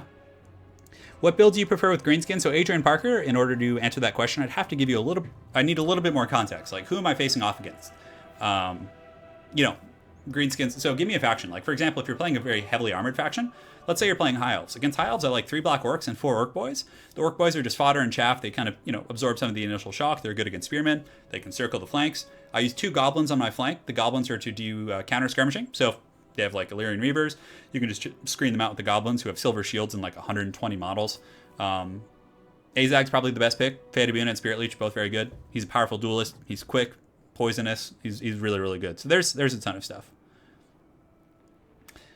Yeah, so again, for those of you guys that are just joining, I've been asked not to talk about the army compositions in the selection screen. So right now I'm not going to talk about their picks simply because they could be listening to the stream and then they would obviously be able to counterpick. So as soon as the battle starts, we'll go ahead and do it to it. So in the meantime, I'm going to use the restroom real quick and I'm going to put on some music for you guys. It's gonna be fun. You guys want to listen to some Hall of the Mountain King? I think that could be kind of cool. All right, we'll give you guys some classical music. You guys want some cognitive dissonance here? You want some? Yes. See how this sounds? Is it playing? Okay, I'll be back in like a minute. Don't go anywhere.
Don't worry, guys. We'll finish the Moonlight Sonata later.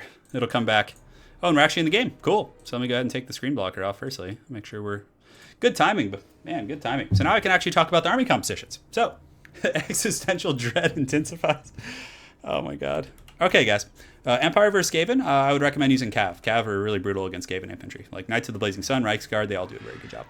So, for the lizard people who are going to be controlled by, it looks like we'll just call them Ven for short. So VM, Ven, STI.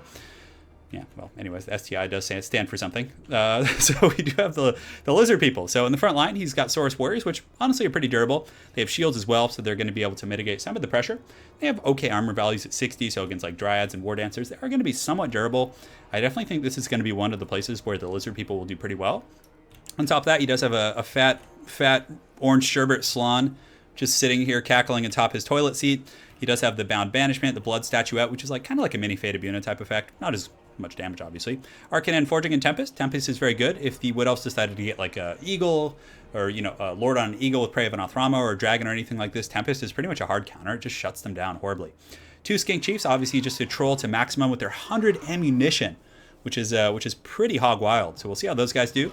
He does also have an Ancient Stegodon and 2 of these Bastillodons with the Solar Engines, which is a ton of ranged firepower for the Lizardmen. I was actually expecting more to go with like a bunch of skinks and maybe swarm the back line and get a little bit hog wild in that respect. But should work. Yeah, we'll see how it goes. Should be fun. First Armation. He has a front line of the Glade Guards with the Starfire Shafts. These guys are obviously going to be very good for their armor-piercing values. They can even pick through Saurus Warriors, but for focusing down this fat, disgusting toad, and, you know, some of these large armored targets, they could be pretty useful. They will be taking quite a bit of damage. Ven over here is going to need to get these guys in a firing line, because if you look at the slope, the lizards don't really have the best slope right now, so they're going to need to get a better angle of fire before the fighting starts. For the Wood Elves, like I said, Glade Guards, secondary line, got some War Dancers, which you definitely need. They can cut through Skinks very easily, and they also trade okay with Saurus Warriors. Oh, and it looks like something happened. Oh no, I think they had to reset. There was like some setting issue or something, so let me see what's going on. Oh, one unit's too many. Oh, okay. So I guess one of their builds had like one of too many units that you're not like allowed to have a certain amount of. So they're going to restart. But anyways, it's going to be the same build, so we'll keep talking about it. So he does have the Eternal Guards. He has the War Dancers, Glade Guards, Sisters of Thorn too. Good utility. I think, like, you know, I used to think they were one of the worst units in the game, but having one I don't think is a bad choice. It gives you utility, right? Like, you get some skirmish. You can get some charging for chasing down, you know, potential targets. You get the buffs, slowing effects. Like, there's a lot of goodies that come with one group of, you know, the Sisters of Thorn. So, got the Cheeto Slan. Oh, Cheeto Slan is pretty good. This toad. Yeah. Anyways, so yeah, they got War Dancers and Eternal Guard. Eternal Guard are pretty, you know, solid. They're going to get munched on by Saurus Warriors, but there's not that many Saurus Warriors. There's only 3. These guys are very good with their silver shields at screening out Chameleon Skinks, and on top of that, they also do have armor-piercing anti-large capabilities. So against Krokgar, you know, Mazdamundi, or any of those big nasty toads, they can do a pretty good job for you. So I like the build quite a bit. He does have a branchway through Shadow, so he has the Withering, it looks like Melkoths, and Earthblood. He does have a Glady atop a horse, which is probably one of the more competitive picks. Mel Gibson's really strong, but the Glady is very, you know, I mean, being able to snare something and shoot it down with 4 Glade Guards with Starfire Shafts, like, if any of these Pterodon Riders get too close, like, he can Prey of an Athrama and pick them off in a matter of seconds and just have them be gone. So, like, you know, every so often when that ability is available, he can pretty much just delete a unit from the game, which is going to be very, very strong. So yeah, we'll see how it goes, guys. It's going to be, well, Wood Elves are a very competitive faction. They're top tier for sure. I think they're one of the old world factions that can still hang with the boys. Yes, that's just my humble opinion. For the Lizard people, they also do have some Chameleon Skinks up on the high ground. He does have some Pterodon Riders, the Fire Leech Bolus. Gives him some mobility, some utility. Obviously not going to be a breadwinner in my opinion, but still not a bad choice to just have one of. And the Skink Chiefs here are going to be so annoying. These guys can seriously just follow around that freaking that Glady and just like poke her into oblivion. But again, the Wood Elves do have capabilities for shooting things out of the air, so it's not a complete wash in that respect. There are tournament-specific unit restrictions. If you go ahead and go to the Prince's Pittance page that we've been linking, you guys can see that there's some like rules in there, and you guys can see like the restrictions under which they're playing. The Glady with the Eagle isn't a bad choice. It really depends on the matchup. If you're playing against a faction that has like Tempest, like the Lizardmen or the High Elves, it's not worth bringing. But there are factions where it pretty much keeps her safe and gives her more mobility, right? So I think there are matchups in which it's not a bad choice. Yeah, the horse is probably better here against Tempest for sure. Yeah, it's like she's mobile. She's just a Prey of an Athrama bot. That's basically what she's there for. So we got this Flan Toadmaster over here. Check him out just atop his mighty toilet seat. Just cackling and having a good time. Yes. Professor Pone wants Wookiee, huh? Well, maybe I'll go summon Wookiee. We'll get him at some point. He's probably sleeping still. Wookiee usually sleeps in pretty late. I'll go get him in between this game, because we need something to pass the time in between the rounds, so I think going and grabbing Wookiee is going to be a good solution. And guys, let me know how the sound quality is. I changed some of the volume settings because it was a little bit too loud. It like changes randomly. It's really, really strange. They're saying good luck, have fun, good sports. I like it. Yes, a nice, healthy, non-trollish environment. I can't stand like negativity in multiplayer. Like, oh my god, when people are like, it's so toxic. All right, so the Lizard people are going to be advancing. They obviously need to, because they want to get these Pistolodons in range and start firing and taking advantage of that. The Wood Elves are a pretty quick army. These guys can fire while they're moving. Also, the Glade Guards with the Starfire Shafts, so they can do some pretty good work. And they have 36 speed to boot, so not bad at all. Let's see the range. So the Skink Chiefs, as far as their range goes, they have 100 range. So the Wood Elves should be able to keep them back without taking any damage. And the Glady can shoot at them. She can use Prey of an Athrama. One good Prey of an Athrama on a Skink Chief, and then 4 Glade Guards shooting it is definitely enough to put these guys down. And look at that little shot right there. That's actually really good. You can see she's going to be taking some damage, but she does have the moves like Jagger. You can see some good micro over here from Sarmatian. He's kind of doing a bit of a crisscross and avoiding that. Looks like they are going to be taking a shot here, but these guys are obviously probably going to be able to dodge most of it. Although he does take a bit of fire there. That's a pretty good initial trade, almost enough to like kind of warrant a cold blood. And there's no Revivification Crystal.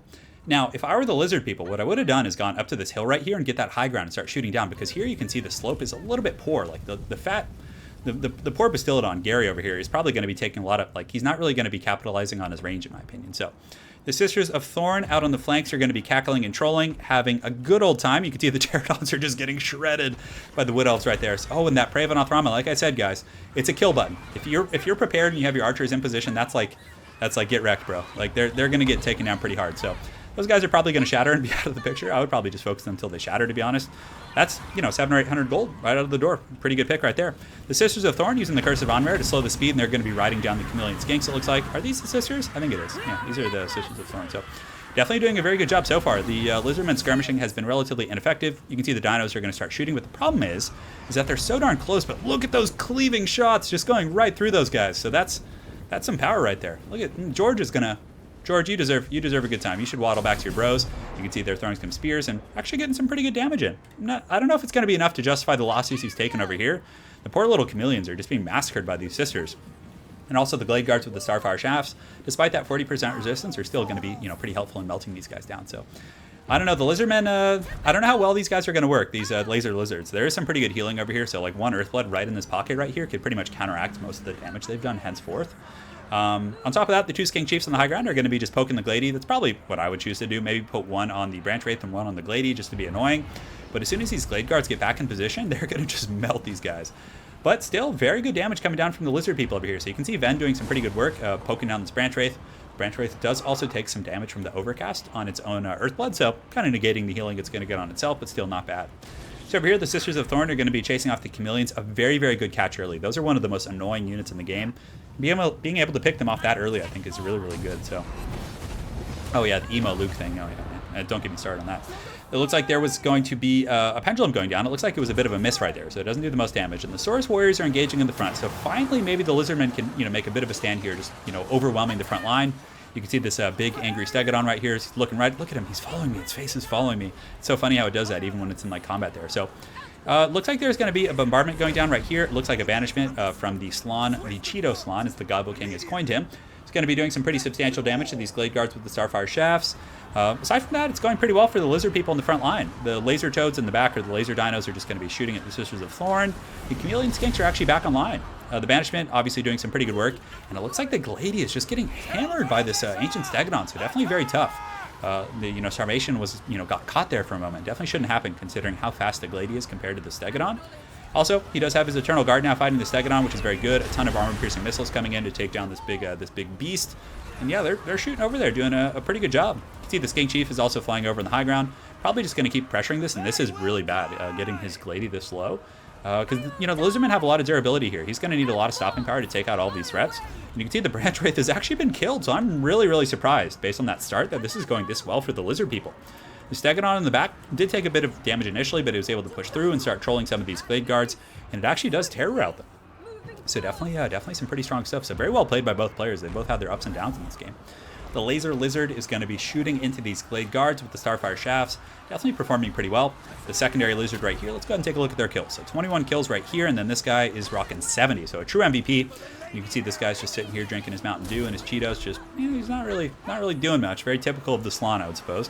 But he's just watching his people fight. The Lizardmen in the front line, the Saurus Warriors, performing very well.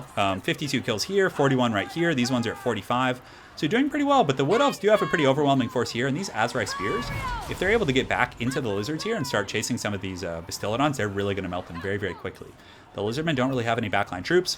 They are sustaining in the back. You can see the Glade Lords right here are doing pretty well. It's able to stabilize at least, and they do have some missile support, but I don't know, actually. The little Skinks are back here. Look at them with their little blow darts, just trolling these Eternal Guards that are trying to catch this Stegodon. It's, the bounce power obviously very, heavily in the favor of one of the players here. But, yeah, I don't know. It looks like the Lizard people are a little bit worn down. The Wood Elf front line is actually going to be overwhelming. And you can see the Toad is actually having to get into the fight, which is definitely not a good sign. See, I think there was like a single... She's kind of like chasing Seaman's up. Oh, that's not good. That's not good. That Saurus Warrior is getting crazy. But the Toad is going to be waddling into the back line. The Skink Chiefs are getting taken out pretty hard. You can see the Arrow of Kurnus going to be focusing down that Skink Chief up in the air.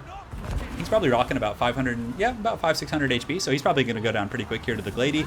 And the other Skink Chief here is also going down, so that's definitely tough. And hopefully he got the chance to use the Cold Bloods. You can see the Toad back here is going to be using the Blood Statuette of Spite, mini Fate of Una effect on those Glade Guards. But man, this Toad is getting really aggressive. I'm surprised he's pushing forward.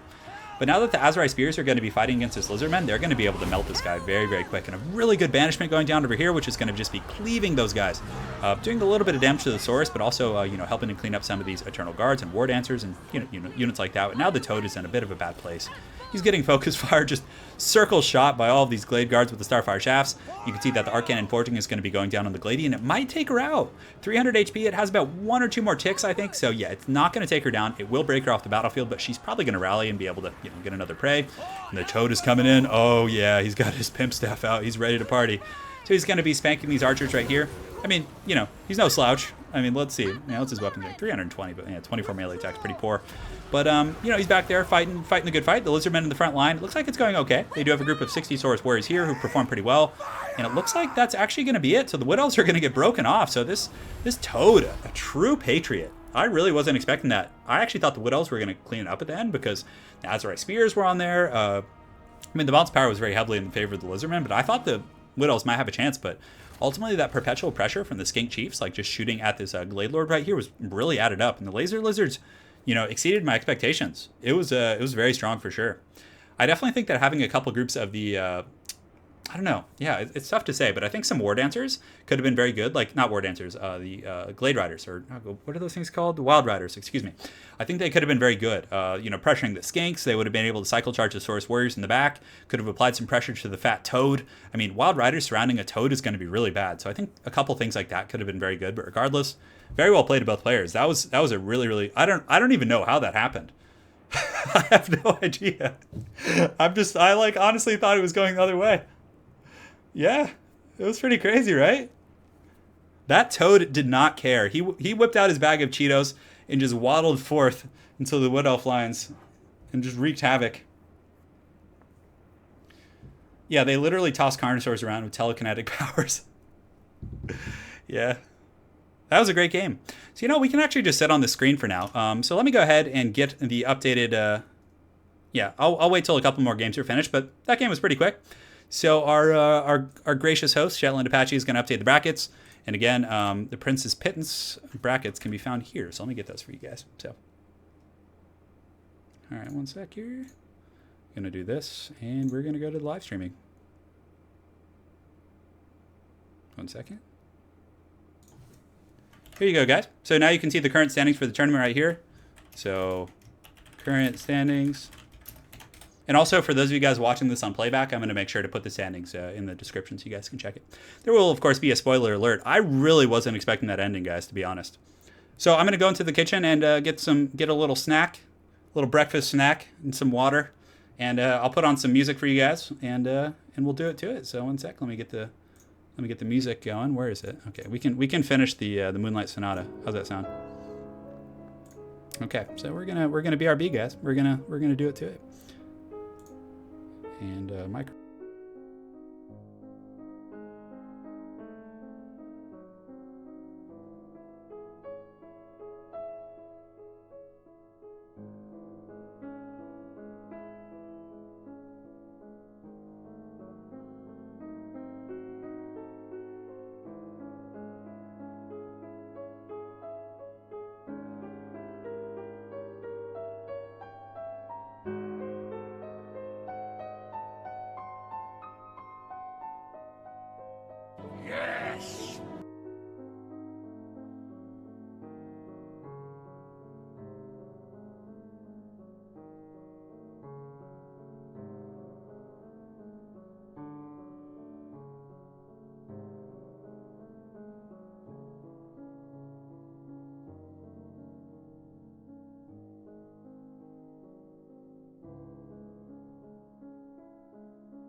So guys, I'm actually making some borscht right now. Well, not making it, but I'm heating it up.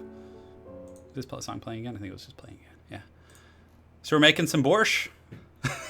There's a place near me that actually makes it, and it's really good. Yeah. When I was in Poland for the holidays, I was with Anna's family for Christmas, and her mom made some very delicious borscht with Polish borscht with some dumplings in it. It was so good. Oh, it was so good. So yeah, I definitely enjoyed it, guys. Ricardo, welcome, man. You didn't miss anything. We're actually casting the Princess Pittance tournament, an 8-man Swiss tournament. So we've done 3 games, so we're going to be doing the whole Monty today. We're going to be casting 8 games. Obviously, we can't. That last game was really close, Ricardo. I would definitely recommend going back and watching it. But right now, we're just basically waiting for the next round to start. You can see on the Princess Pittance.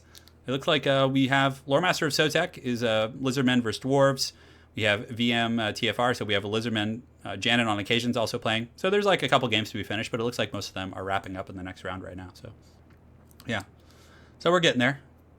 And again, this will be uploaded to YouTube after the fact. So for those of you guys that missed this live, you can always go back and watch it and everything. It'll be there for you. Yeah, it's midnight. Where do you live? It's already midnight. How is that possible? Where do you live? Well, obviously it's possible, but I'm just curious where you live. The Great Book of Grudges. Good. So okay, so we'll get some. Oh, my food's ready. Okay, I'm gonna go eat that real quick. So I'll put on some music for you guys. BRB.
Hopefully you guys are enjoying the music. While we wait for the next round.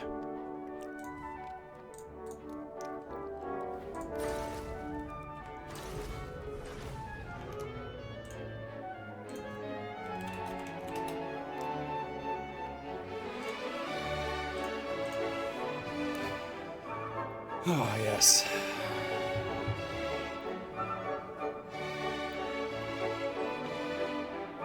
Ohio's.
All right, guys.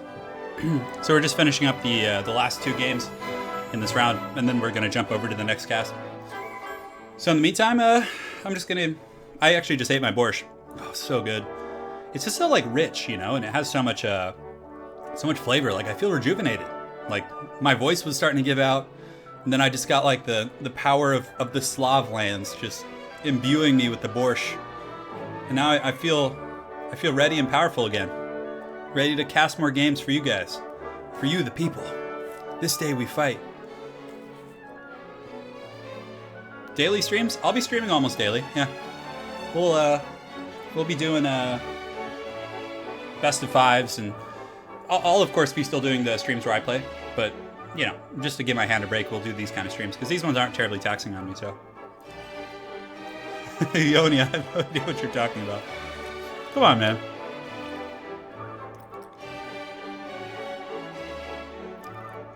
No, I've never tried CBD oil, Merida, for my wrist.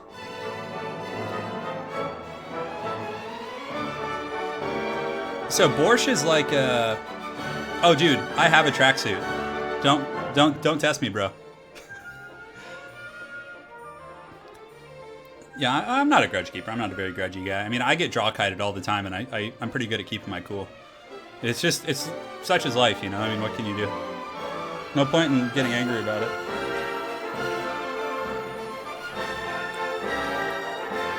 There'll be a Black Coach game coming soon.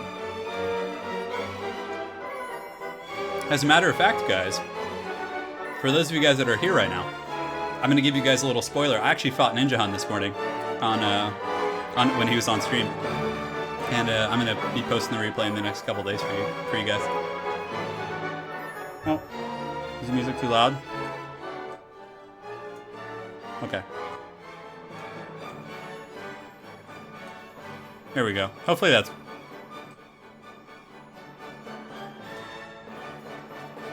about to end anyways. That's that.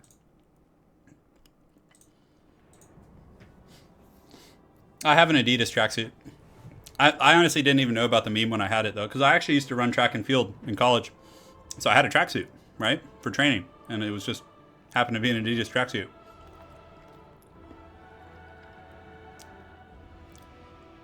Yes. Borscht in Russia and Ukraine engraved into... Oh my... That bowl of borscht I had was so good. I literally feel like refreshed. It was the... There's... You know, the borscht I had in Poland was different. It was like... it had the soup, and there was like less in it, right? It was mostly focused on the soup and the dumplings that were spread throughout it. This borscht I had was... It has more stuff. Like, it's just very packed with like vegetables and different things. So... yeah. Yeah. I think he brought one of his recommended builds. I don't know. Yeah, it was a fun game though. It was a really good one actually. The game we had earlier.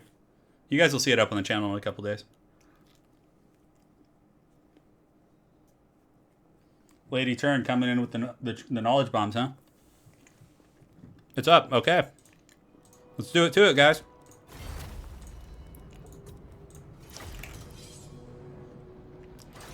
Time. So I'm gonna get my blocker up. We're gonna block that bad boy. And again, guys, for those of you guys that are just joining, since I'm sure there's a lot of you guys that are kind of trickling in and out over the course of the long day. Wow, I almost had such a strong reaction that I was gonna give away what he picked, but yeah, wow, this army is pretty ridiculous. Oh my god. Okay, he's not actually doing it. He was just playing with me, I think. Like, he picked a bunch of units. I was like, no way he's doing that. But yeah. I can't even remember what I was talking about. It's just... This is the next match right now. Hey, Jar Jar Binks, thank you for the thank you for the donation. Misa, love the channel.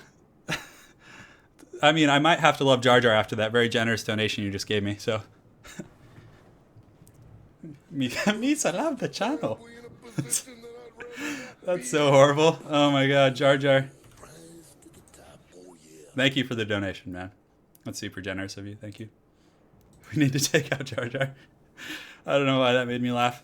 But yeah, regardless, we're going to have a showdown between the Dark Elves and the Beastmen. Definitely a battle of the top tier factions.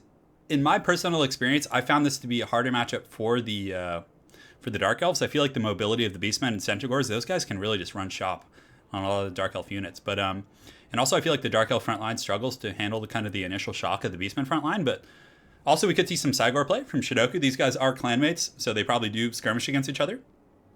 But yeah, should be quite a bit of fun. Definitely two of the top tier factions. The only I had kompot as well. Kompot was delicious. Oh yeah, I love it.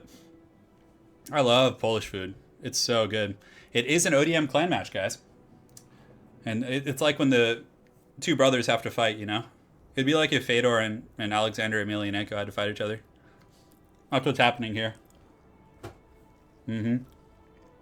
Dark Elves are going to win, you think so? We'll see. We'll see, Serpentine812. We will see, brothers. What did he pick to throw you off? Oh, well, he picked like, yeah, I can tell you guys because he picked like 4 Hydras. I actually thought he was going to use a Hydra build against the Beastmen, but yeah. And Pinkerton, to answer your question, there will be people linking the Discord throughout the day. So if one of you admins could give a link to the Discord channel, that'd be great. And again, if you join the Discord channel, just please don't spam and do that kind of stuff. Keep it friendly, no trolling. Yeah, Alexander Emelianenko is pretty scary now, for sure. Oh yeah, that's right. Wookie, I forgot to get him last game. Yeah, sorry, I was like eating in between this game because it's going to be a pretty long stream, so I wanted to make sure I was ready to go. We're almost at the 2-hour mark, actually, so it'll probably be just under like 3.5 hours, I would imagine, for the entire stream. It depends on how quickly the rounds finish. Hydras would be really cool. 2 clanmates being forced to fight in a tournament. Sounds like the plot of a Yu-Gi-Oh episode. Turin, thanks for the shout out. Dark Elves are one of my favorite factions. Cool, man. I'm glad you enjoy them. Harpy on Harpy action. some nasty Harpy on Harpy action. That would actually be really funny, but we'll see, guys. I'm not going to spoil any of the builds. And thank you, Misha, for dropping the link to Discord. Remember, guys, keep it friendly in there. No trolling. The banhammer will be swift if there's trolling or racist stuff or anything like that. So that's that. Hey, take care of the Great Book of Grudges. I know you live in Southeast Asia, so you need to get some rest. So rest well, brother, and we'll see you on the other side. Yeah, we'll get Wookiee. Don't worry, he's happening. But Beastmen vs Dark Elves is a really fun matchup. Obviously, 2 top tier factions get a lot of cool play here, and these are obviously both very high level players. They take the game very seriously, and they play in a more of a tournament sense. So their builds are going to be very optimized against one another, I think. And looking at the builds right now, I can tell you, I think they're pretty strong for sure. High Elves are good. High Elves are a strong faction. Yeah. Some Harpy on Harpy jank. That would be really fun.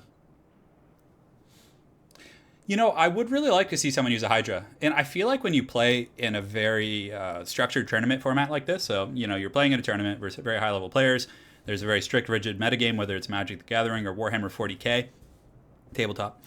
I've gone to Magic tournaments like myself, like not, high-level professional ones, but I've gone to regional tournaments. I used to be a tournament player in Magic the Gathering, and I would bring these very off-meta decks, right, that were very strange and used a lot of random kind of cards that you don't often see. Still decently powerful, but uncommon. And I found success. I've been able to place pretty high in those tournaments because all the meta net decks aren't really suited to take on that deck. And the same can be said for Total War Warhammer. If you just whip out a wildly strange roster, sometimes you can really catch people off guard. I've beaten people in Total War Warhammer who I think are better than me simply because I brought a very offset build. It's definitely something to... My Wookiee is the only Wookiee you know? Yeah, I'm going to be doing the Mortal Empires playthrough probably on Tuesday or Wednesday. I'll be recording it. Yes. Oh, there was a Hydra in the last tournament. I wish I had seen that. What would Quay do? Oh, man. All right. Yeah, Polish cooking is amazing. I'm a huge fan of dumplings. I love the fried dumplings with the onions on them. Oh my god. Oh my goodness. It is so good. And when we were with Anna's family out in Poland, what were they asking me if I'm ready? I hope not. Oh. Do it. I don't know if... So Damon up here is saying, my beloved. I don't know if he's talking about me or his clanmate. I don't know. I don't know what's happening. Hey Tristan, welcome. Yeah, we're streaming today, guys. We're streaming this tournament. Hydras are a little bit haggard. Yeah, they're a little bit janky, but they're fun. Quite a bit of fun. Yeah, the breath attack can be pretty strong, and they do have regeneration. So I mean, arguably there are some positive perks to them, but just with the way how powerful other Dark Elf options are, it's kind of hard to justify spending those resources, in my opinion. But you know, there's still many things can be made to work. I mean, you guys have seen from my past videos. Granted, it might not always be against the best players, but I've made black coaches work back when they were, you know, considered horrible, and you know, a lot of other people did too. But obviously, I put them up on my channel. But you know, things can be made to work. Yeah, they're pierogi. I'm sorry, they're pierogi. Yes. The Hydra breath attacks can do some okay damage. I've seen them used to decent effectiveness. I still prefer the dragon because you can position it a lot easier. Hey Armando, welcome brother. Yes. So the battle is underway, so I'm going to go ahead and remove the screen blocker and we can start talking about the army compositions. Yes, yes, brother. Is there no Vamp players? There's no. I was actually thinking about playing in the tournament, but then I woke up and my hand was aching. I'm like, I'm not going to suffer for 2 days, you know. So I figured I would cast it for you guys. Skaven dishes versus goblin dishes. How to best devour a halfling. Yeah. Oh my goodness, you guys. If you guys want to actually play halflings against goblins, you can do that in Blood Bowl too. It's quite a bit of fun. Halflings are such a horrid team. The only brave soul that actually plays them is Professor Pone. He's truly a hero of his people. We had a game where he played his halflings versus my dwarves. It was really fun. And then the other day we had one where I played my ogre kingdom versus who was it? I think it was his undead. Or was it his undead? No, it was his elves. I think it was elves. And I just got smashed. Do you have other anti-stream? I just use the same thing for my thumbnail. I mean, I could gladly use other ones or make other ones, but for now I'm just going to keep using that one. But next time I do one of these long tournaments, there's going to be like intermission stuff set up, and it's the first time doing it, so I'm just going to be taking it casual, but I'll put on more of a show next time for you guys. All right, so let's go ahead and take a look at the Beastmen army. So for the Beastmen, looks like they do have a Deathcaster on the far side. Fade Immune and Spirit Leech, very typical. Chariot's also very nice against infantry. He does have a Mighty Cygor. So you can see this bad boy is going to be roaring. He's definitely excited to be here. A very, very strong pick. Cygors are definitely going to be getting nerfed relatively soon, but the accuracy is going to be huge against these guys. It's going to be tearing up these Blackheart Corsairs. So looking forward to seeing how he uses the Cygor. If he wanted to be really degenerate, he could use a Bray Shaman with Wild and just summon more Cygors, but I think that this is a more kind of a tuned fair build. For the front line, he does have the dual-wielding Gore Herds. They'll perform pretty well. They have a 36, 25, and 36 compared to the 37, 29, and 28. So a little bit higher in some categories. Their armor is lower, and the armor on the Blackheart Corsairs will probably give them a slight advantage. Granted, a charge bonus of 26 compared to 16, so there is some variables going in the favor of these guys. But on top of that, he does have Morkur. So Morkur getting those Chaos Bond in the front line is going to be very strong. On top of that, in the back line, he's got a couple groups of Centaurs, one with great weapons, one without. Probably just cutting costs. You don't obviously need all great weapons. They do have squishy Dark Shards and Shades and things like that, so the non-AP variant is fine. And that's pretty much it. He does have a Vanguard of some Hounds and some more Centaurs with Throwing Axes, and which are I honestly think Centaurs with Throwing Axes are one of the best units in the game. They're pretty incredible. Over here for the Dark Elves. It is time. It is time. We do have a Malekith, the Witch King, with a Soul Stealer, Chillwind. Pretty typical. I'm surprised he didn't bring Power of Darkness. I think it's a very good ability, but again, he has his own reasons. On top of that, he does also have a couple of groups of Shades, which are going to be stealth, so the Cygor isn't going to be able to focus him down until the fighting's really close. So what's cool about this is they can really sneak up on a Cygor and do some pretty good work, but they're very vulnerable to Hounds and Centaurs and things like that, really punishing them with their 30 armor. He does have a couple groups of Cold One Knights over here, 2 groups of Spears, some Blackheart Corsairs, a Death Hag, which is very good for routing off Beastman infantry. Fear, Terror, Poison, Anti-Infantry bonus, brings a lot to the table. That's pretty much it, guys. Let's let's have some fun. Yes. Yes, do it. You're watching the stream from your throne. Well, that's exciting. All right, so the battle's underway. The Dark Elves are probably going to be advancing on the Beastmen, obviously because the Cygor is just going to be going full-on Major League Baseball. You can see over here, he's probably going to get a nice little bomb. Let's see if the first one is direct hit. He just hits this one guy. That's so unfortunate. Like, you're in this group, right? You're the one guy who gets hit with a giant Cygor ball. Just gets crushed, right? That's pretty horrible. Yes, but anyways, you can see over here, the Cygor is going to be continuing to bomb in right here and just keep chipping away at these guys. There's probably not any other targets at the moment. A nice hit right there, 64. So these guys, keep in mind, they start with 75 models. So, one sec, guys.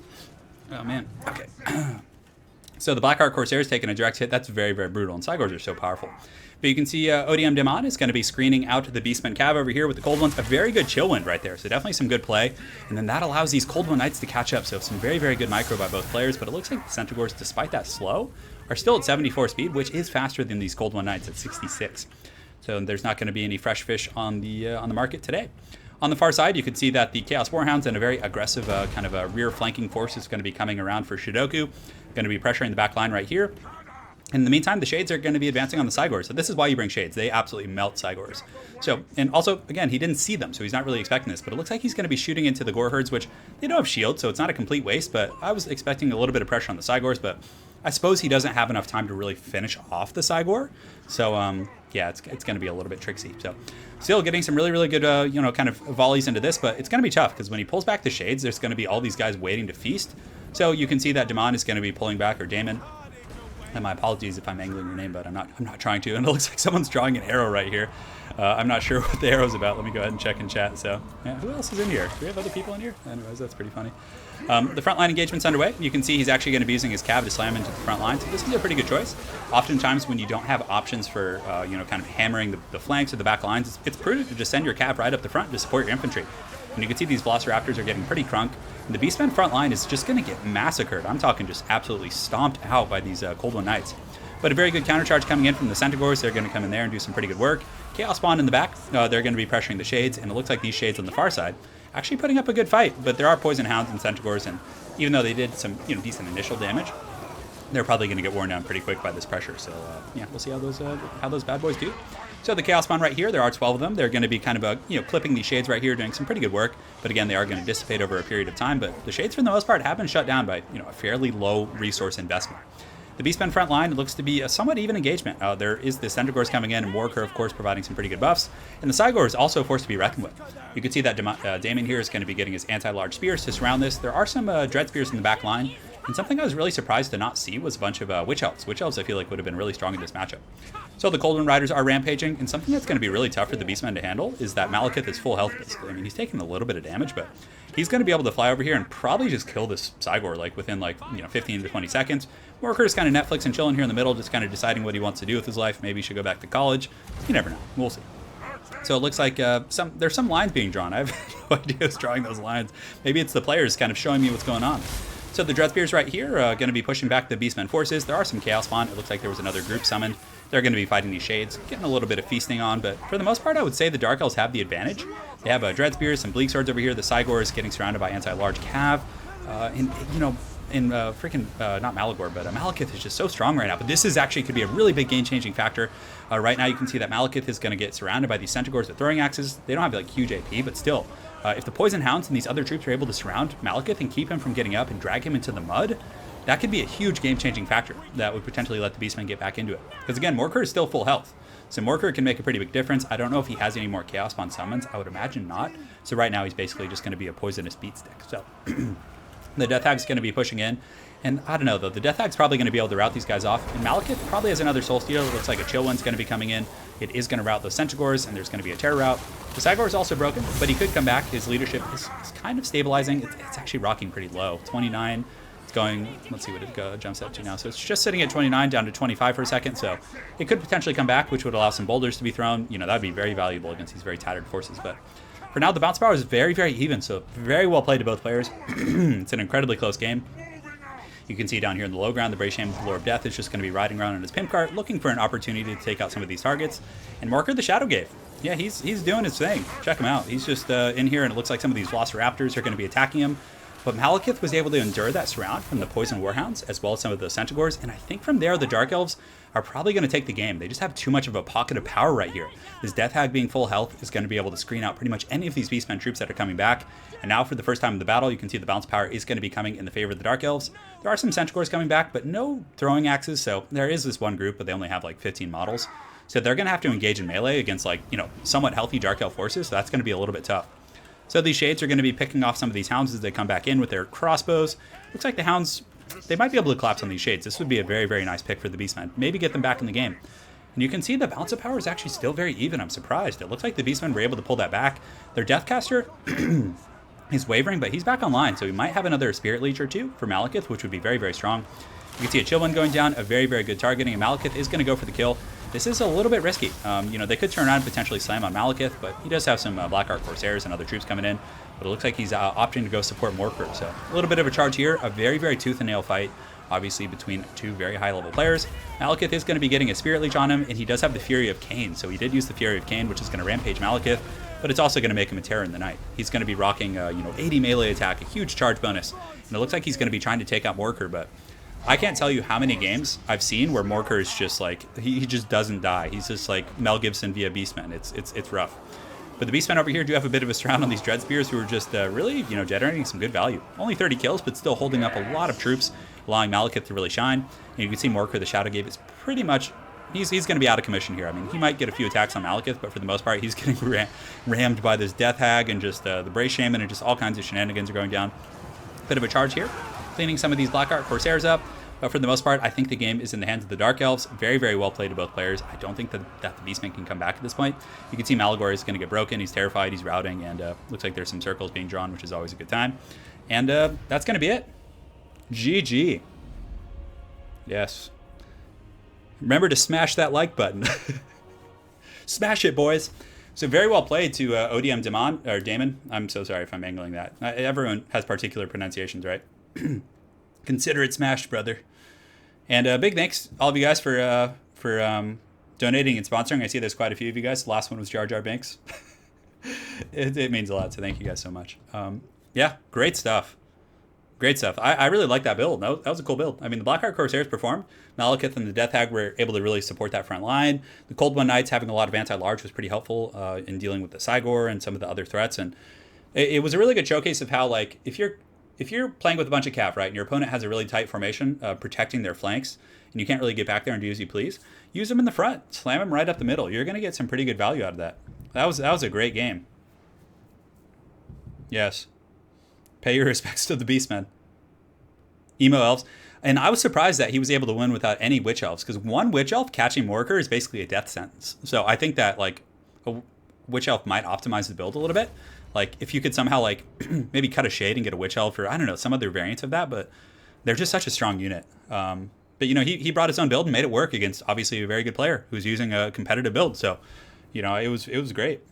So, yeah, let me go ahead and see what's going on for the next game here. So that was a pretty long game, actually. So we are currently in the round of, let me go ahead and give you guys the link. So you guys can see that. Here is the tourney link. So you guys can see the current, like, round system. And the one, I think we're in, like, the 4th round right now. Let me go ahead and check. I'm just, like, I don't even know what year it is. Yeah, that was the 4th. No, that was the 5th round. Yeah, okay, wow. No, 4th round out of 7. Okay. I keep, like, for some reason, I kept thinking we were going to be playing 8, but it's going to be 7. So, I think, is it 1, 2, 3, 4? Oh, maybe it is 8. Okay, I'm just, like, delusional. I didn't get much sleep last night. Yeah, so most of this round's actually almost over. There's only one more game between Lore Master of Sotek, who's playing the Lizardmen. Oh, a Lizard versus Lizard mirror match with those two. Oh, that's great. That's real good. All right. So now, guys, we're just going to kind of hang tight. And let me go get Wookiee. No, I didn't cut my hair. I just have it, like, tied back. So it's not going to be, like, in my face trolling me. If someone, one of you moderators, could give chat a link to the current tournament standings, that would be pretty helpful. If one of you guys could do that. All right, so I'm gonna go grab the Wookiee. So let me go get him. I'm gonna go ahead and mute the microphone, and I'll be.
I feel like this should be his theme song. So here's my dog.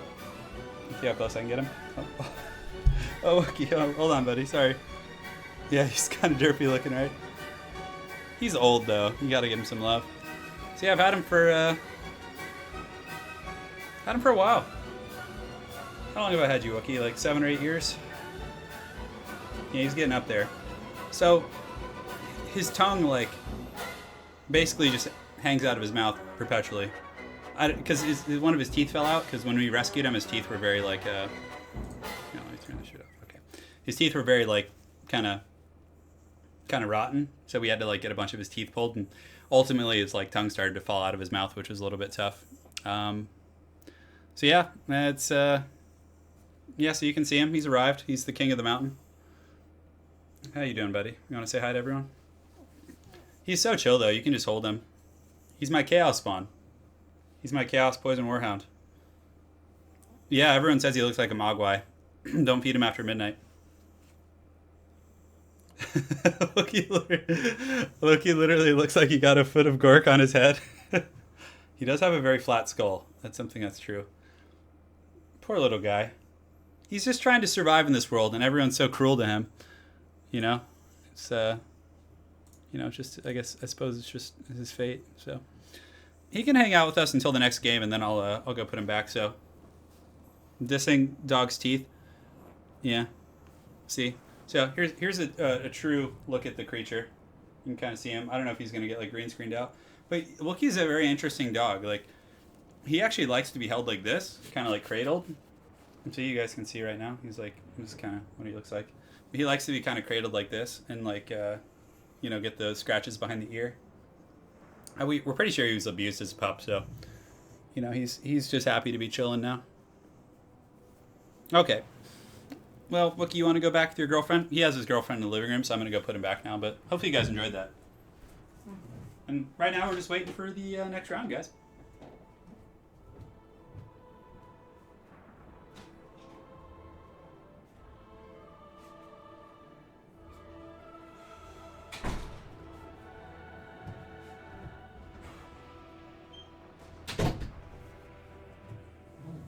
All right, we're back at it.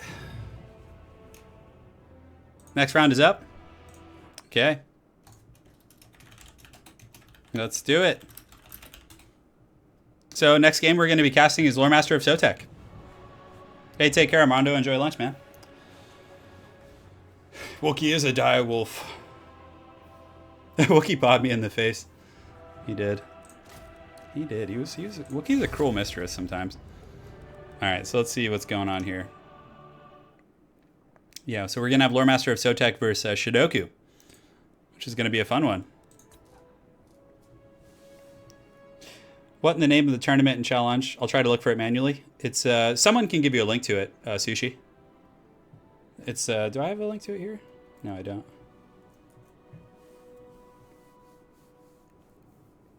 Yeah, Wookie has trouble breathing, unfortunately. It's just the nature of the beast. It's just, you know, it's how it is with those little flat-faced munchkins. They're brachiocephalic, which means their snouts are basically just like down and out, and they're just like flat, so the air doesn't travel very well. Especially, they're basically like little nurglings. The boys are watching, dude. Does Wookie have 3 gold chevrons? Definitely. He definitely does, Peter. Turn. People want to know how they can join the tournament. Let me get you guys the link. It should work. Let me make sure it works here. Okay. So, if you guys want to join the tournament, that link should work. Let me make sure it works for me. Yeah, it works for me. So, you take that link I gave you guys and follow Shetland Apache on there. The tournaments are open enrollment, so just make sure to follow his profile. I would bookmark it. And from there, you can see all the tournaments he makes, and they're open, so anyone can join. So, you join from there. Yes. They did. It doesn't work. No, when I click the address, it works. Oh, no, and then all of a sudden it doesn't work. Why does it work and then it stops? It's giving me issues. Shetland Apache, if you're in chat, I don't know if you could... let me tell him. You also link to your tournament. Get a chance. Cool. All right, so it looks like the game should be up in a second, and we're going to get in, and boom. We're doing it. Let's have some fun. No, the tournament is an invite. I think there's some issue with the link I was giving you guys. It was working for me, but Shetland Apache's, Dov just linked it right now too. So you guys should be able to see it as well. So let me go ahead and get the blocker up. It might be a little bit too late, but it's okay. Cool. They didn't see the whole army if he was peeking. Oh, and his opponent wasn't even in here yet, so.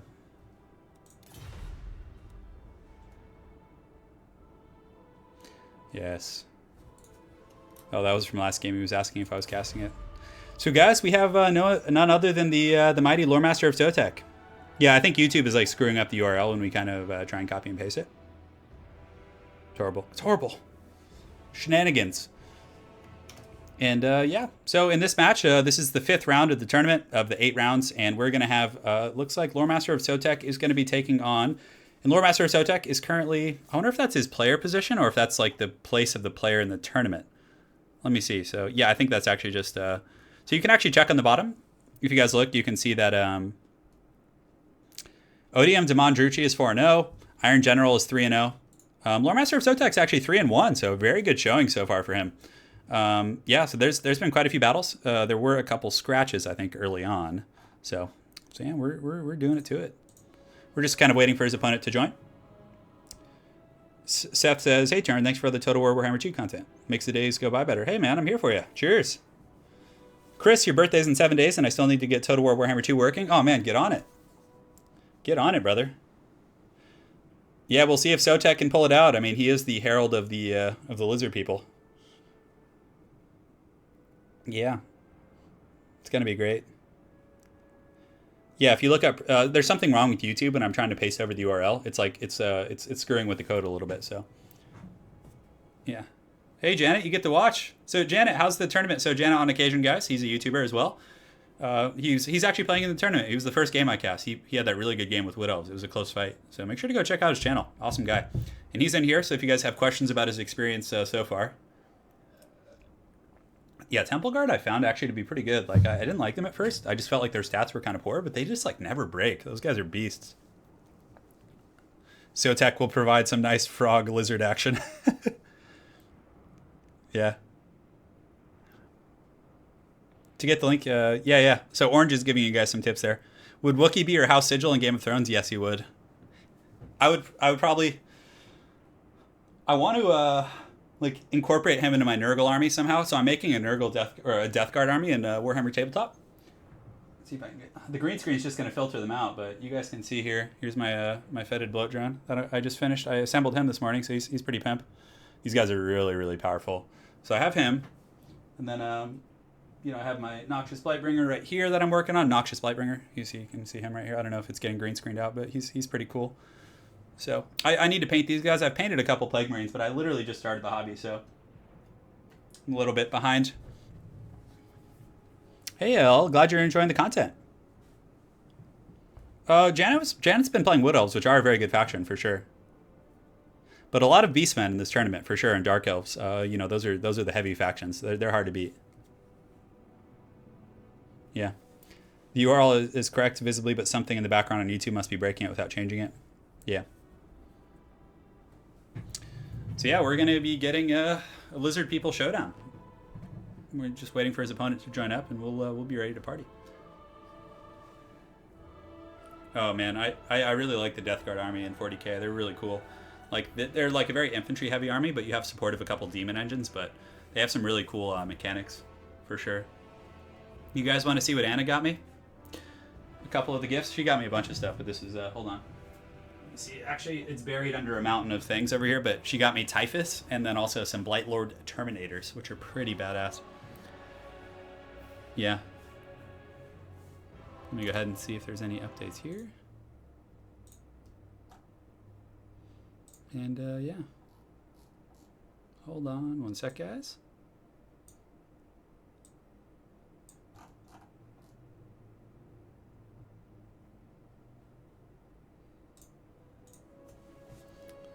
I wish I could tell you guys about Zotek's army right now. He's picking a pretty cool army. You guys are going to be pleased. Yeah, and if you guys have any questions, now's a pretty good time while we're just in between rounds and everything. So yeah, we're going to be going into the 5th round of the 8 rounds. So we're on the second half of the tournament here. So far, the stream has been going on for just over 2 hours. So we'll probably be wrapping up at around like 3 hours and 20 minutes, give or take. Like yeah, just over 3 hours should be the case. She did give me the gifts of Nurgle, yes. Turn, have you had any chance to play your army? No, I haven't had a chance, but I went to the Games Workshop store and they had like a sample Death Guard army that I got to play with. It wasn't my exact army, but there were some Plague Marines and Poxwalkers and stuff, and I really enjoyed the style because the Plague Marines have a really well. Death Guard infantry and Hellbrutes have this ability called Inexorable Advance, which means you can move and advance, and then also fire your assault weapons without like penalty, or normally you can't do that. And then also they get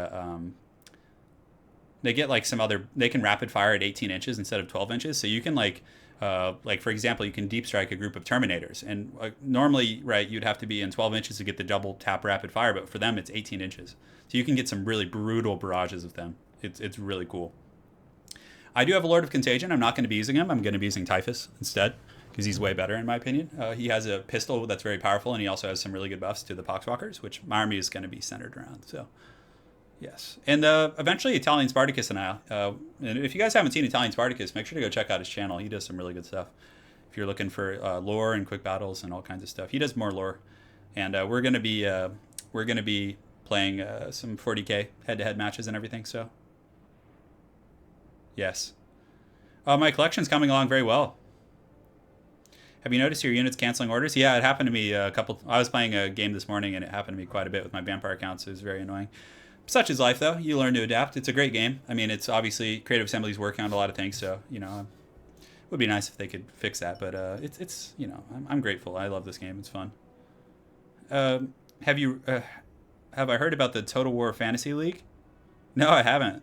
That's pretty cool. No, I've never played Star Wars X-Wing. It's a fun tabletop game, huh? No, I've never played it. So Tech's ready to party.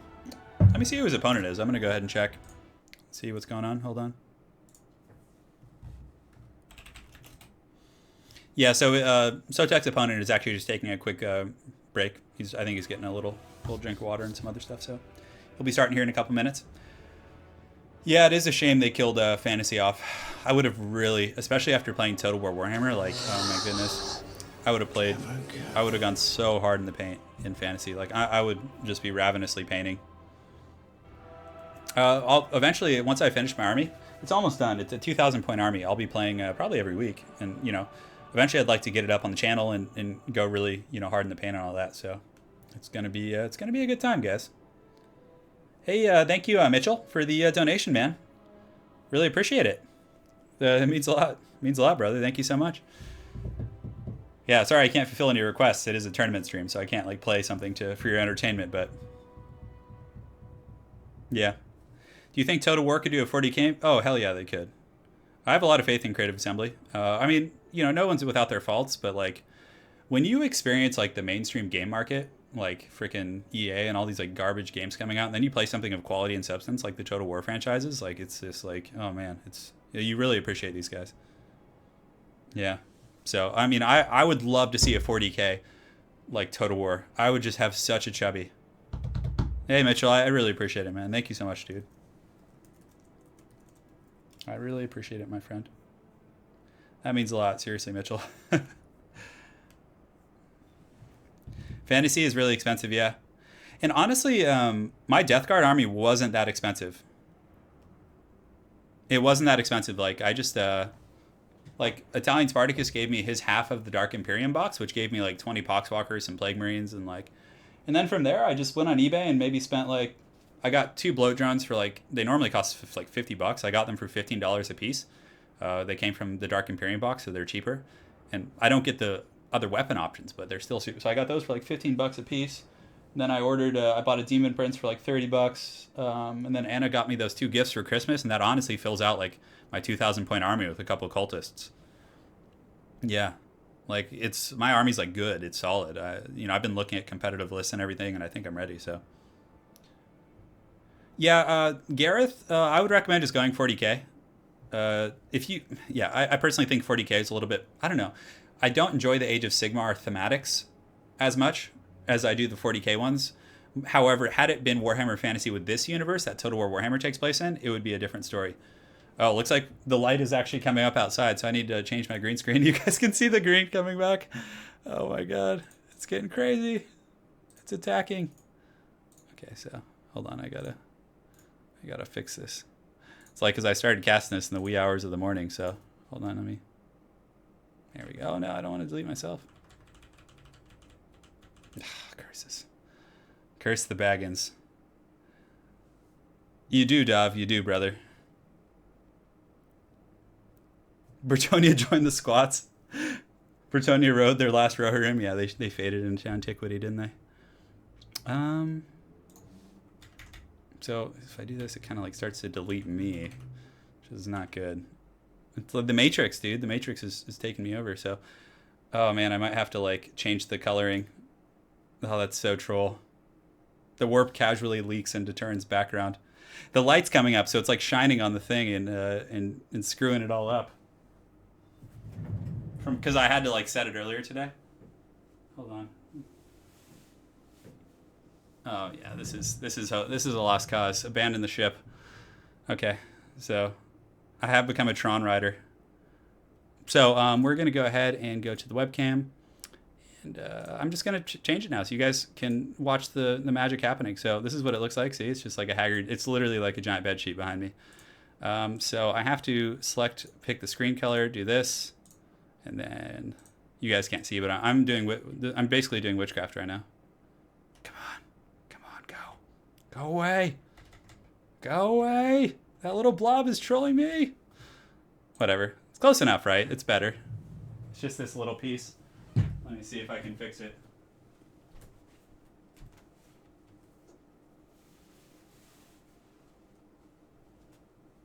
Okay, that's pretty good. That's not bad at all, guys. I'm a magic man. Hey, Serpentine, welcome back. Yeah, I know. I felt the same way. When I started playing Total War Warhammer 1, I was like, oh man, this Warhammer universe is so cool, because what really was the catalyst for YouTube was, I played Shogun 2 quite a bit. I was pretty competitive at that game, and that was before my wrist problems, really. And I saw Warhammer, I was like, oh, fantasy universe in Total War, this is going to be the best thing ever. And yeah, and then I started it, and then I love all the characters and just the thematics of them, and Archaon is ridiculous, and Kolek, and I was like, damn, this universe is so cool. You like those fan stuff? Rex Konda. No, Anna bought those for me for Christmas. I think it's let me see. Let me ask Sotek. What is the game name? Hey Dov, thank you for the donation, man. Yeah, 40K has a really healthy community. Like, whenever I go into my Games Workshop store, there's like 6 people playing at least. My first Total War game was Rome, the original Rome.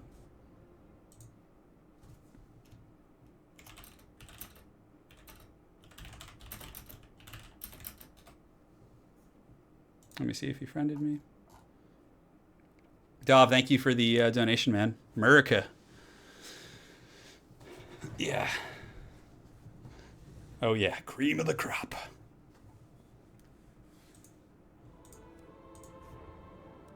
Turin, Total War, Lord of the Rings, or 40K? Oh, dude, don't ask me that. Obviously, I have to say Lord of the Rings, or else I'm a true heretic. But I would love 40K too. So Tech says, I wonder if he fell in the toilet. Hey man, what is the game name? Oh man, does he not know we're streaming? That's really funny.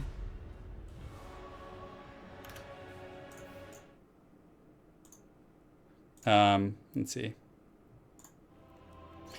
A little bit of a delay here trying to... Rome, yeah, the original Rome was so much fun. I love that game. I used to play that in college. I'm that old. Yes.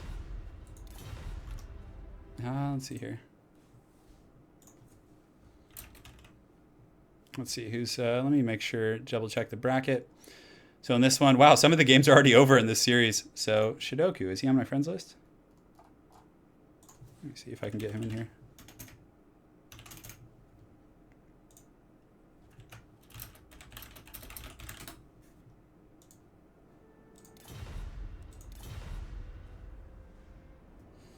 Hey, welcome to the stream. Shogun 2 was so good. It's so good. Oh man, I love the multiplayer in Shogun 2, like the Avatar Conquest, and it was such a good system. It was so good. Yeah, so they're just trying to find the game right now. Is trying to find the game. Okay. We'll get it going. We'll do it to it. Shogun 2 was amazing. Yeah, I miss it quite a bit. And still, yeah, it's still a great game. I was actually logged on to Shogun 2 like a month ago and was kind of messing around with it a little bit, and it was still like it was a lot of fun. Although to be honest, it's very hard to go back to those type of titles after playing Warhammer because of the diversity of the races. It's just so much more engaging and thematic. Like you would have like certain clans with better archers or better Naginata samurai or stuff like that, but it really didn't feel as magical as seeing a giant lizard toad monster fighting. Yeah, that's just my opinion. And I mean, they could easily do like a 40k, right? Because they already had like Empire, which was basically powder warfare and stuff like that. So it could be something similar with like ranged units and corn berserkers and stuff like that. It could be awesome. Yeah. Am I crying? Yeah, I'm crying. Yeah, I'm sad. Sad here without Anna. McCupcake. Is that your name? McCupcake Monger? It's pretty good. I like it, man. See if you can invite. Hey, Dark Epic Slayer. Thank you for the donation, man. He says, Warhammer Fantasy, you have godlike powers, and you have godlike powers, and everyone has godlike powers. And now fight each other. Yeah, that's a very accurate assessment. And all right, guys, we're ready to rumble. We got ODM Shidoku is going to be fighting against Loremaster of Sotek, and it looks like the man himself is here. So in a matter of moments, we're going to be having the Showdown of the Ages as the Lizard People take on the Beastmen. We're going to see how it goes. Yeah, Dawn of War wasn't that great, though. Yeah. When the elf races came, I finally got really good at archery. Fleeing from Shogun, yeah. Shogun was a lot of fun. So yeah, this is going to be an interesting matchup. I mean, I think the Beastmen, or the Lizardmen, have some pretty good options. Like, I mean, you can use, Mazdamundi, Salons, like, pretty much all of the Lizardmen Lords are somewhat viable, but I always like Krokar. He's very powerful. He's sustainable. He has anti-large. He can assassinate Malagor. He can assassinate Cygors. He can kill Gorbals. He brings a lot to the table. And then you can simply just get a caster up in the air, right? You can get like a Heavens caster. You can fly him about. That's just my personal opinion. On top of that, the Lizardmen infantry are very strong. Saurus warriors can fight pretty much tooth and nail and take out most threats that the Beastmen can throw at them. And also you have Temple Guard, which can do well against Bestigors. I don't think they win head-to-head, and they do cost more. But they can do some pretty good work. And of course, having the double Skink Chief is so annoying. Like, you can just poke the Beastmen Lords all day. But again, the Beastmen infantry can overwhelm. Centaurs with throwing axes, in my opinion, are pretty much a staple in this matchup. Having mobile armor-piercing units that can really burn down all of the dinosaur threats is very, very powerful. And one of the biggest weaknesses for the Lizardmen is the fact that they're slow. Their cav only have 66 movement speed. Their chameleon skinks can be rode down relatively easily by Centaurs, even the throwing axe variant. So there's a lot to be said here, guys. Yes. Oh, yeah, Age of Empires 4. Don't worry, guys. I'll be playing that quite a bit. Yes, quite a bit. So, yeah, right now we got Loremaster of Sotek and ODM Shidoku here. It's gonna be a battle. Looks like Loremaster of Sotek is ready to party. And let's do it. It's time. What do Lizardmen eat, actually? Are they... Yeah, I don't know. Loremaster of Sotek would be the one to answer that, although I'm sure there's some other folks in here who are pretty savvy with the lore. They eat meat. Yes, they do, brother. So yeah, we're about 2.5 hours into the stream, guys. It's been quite a journey, so thank you guys all for... Ryan, I can't fix it. Oh, Italian Spartacus is here. He can answer your lore questions. Yeah, so... The green screen, for those of you guys that are wondering. I started streaming at like 7:30 in the morning when it was still kind of dark out, and then the sun came and screwed up all my light balance, so... I've accepted my fate to just glow like a green Nurgle monstrosity. Turin, will you play Surviving Mars, Phoenix Point? I haven't heard of those games. I could fix the green screen, but it's fine. It'll do, pig. I don't know. I could dabble with it, but it is what it is. Yeah, so I have a feeling ODM is probably going to be using a lot of Centaurs with throwing axes because the Lizardmen are one of those factions that you can really circle. Like end circle. They're very slow compared to the Beastmen, so it's going to be Yeah, Lizardmen certainly do some munching, though. I mean, the Lizardmen infantry are very cost-effective. They have some pretty good anti-large infantry as well, and Temple Guard and Sword Spears are very cost-effective. They can even fight against most Beastmen infantry, even the Spear variant, because their stats are just so good. Yeah. That green screen beat turn. It did beat me. I tried to get up. You should create a straw poll for every battle. Perhaps I'll do that in the future. So, guys, we are on the 5th round of this 8-round tournament. We're just going balls deep today, guys, and casting all these games for you guys. And also, there will be a playback for those of you guys that want to watch it after the fact. You can come back and watch these games and everything. No, I didn't, Misha. No. I'm pretty hyped for the Tomb Kings, for sure. All right, guys, so we're jumping into this game. It's going to be on Carrick Drawn, and it looks like we're going to have a Lizardman and Beastman showdown. So 2 of the more bestial races are going to be going at it here. And, oh, wow, that green skin really is giving us some grief right now. So maybe while we... Can I see you into the webcam here? Hold on. I think I need to... It's trolling me now. It's like I'm so irritated by such... Oh, yes. Yes. Get out of here with your... Oh, no, now I'm starting to be deleted by the warp. Okay, well, whatever. I can sparkle. I'm like Edward from Twilight. Yeah, it's turn-based strategy. No, I hadn't heard of those games that you mentioned. All right, guys. So we're here with the 5th round in our tournament. We're going to be casting 8 today, and this is indeed the 5th round. We're going hard. I had some borscht. That's keeping me going. I had some borscht. I had some peanut butter and jelly early in the morning, so things are looking pretty good. Looks like both of our players are going to be loading in. And guys, again, this is a showdown between Loremaster of Sotek, who, as you guys guessed, is indeed going to be playing the Lizardmen. You can see him over here with a bunch of fluffy lizards. And then he's going to be facing off against Odium Shidoku. We actually saw in the first match versus Jenna on occasion, and he's going to be returning with his Beastmen. So for the army composition for Loremaster of Sotek, it looks like he's going to be bringing a ton of anti-large troops. His entire front line is going to be Sword Spears, which, even if you look at these guys, they still have 42 weapon strength for a spear variant troop and pretty good melee defense, so not a bad choice at all. If he does end up facing off against like a very cav-heavy army, it could be okay. But man, this is going to be nasty. There's only range here. He's going to get kited into the Shadow Realm.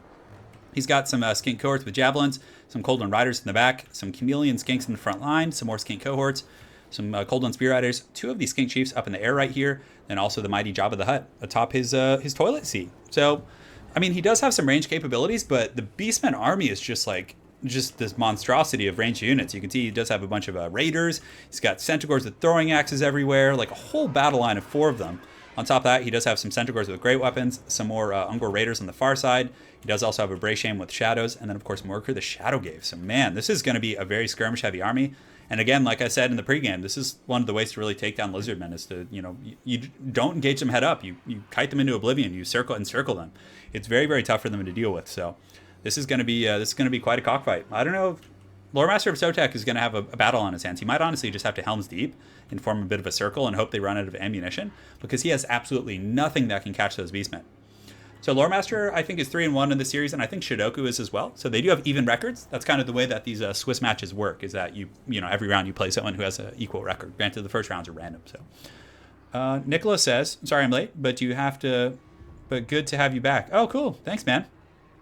Appreciate it. Glad to be here. Long live the Beastmen. Yeah, the Beastmen are going to get so nasty right now. This is a ton of throwing axes, which are very, very good against the lizard people. I mean, Jabba the Hutt does have some base missile resist. I think he has like 15%. Let me go ahead and check. So, yeah, 15%, yeah. But he probably does also have the not shield of the old ones, but something else here. Anyways, the battle's underway. You can see in the front line, he's going to be using the Centaurs with great weapons to just charge these skinks. They do get poisoned, but they're still super fast. So these poor little skinks are just going to get run down here, but you can see Loremaster of Sotek reacts very quickly. He's going to be pulling his horse to kind of screen for those guys. And he does get an advantageous engagement initially against those Centaurs.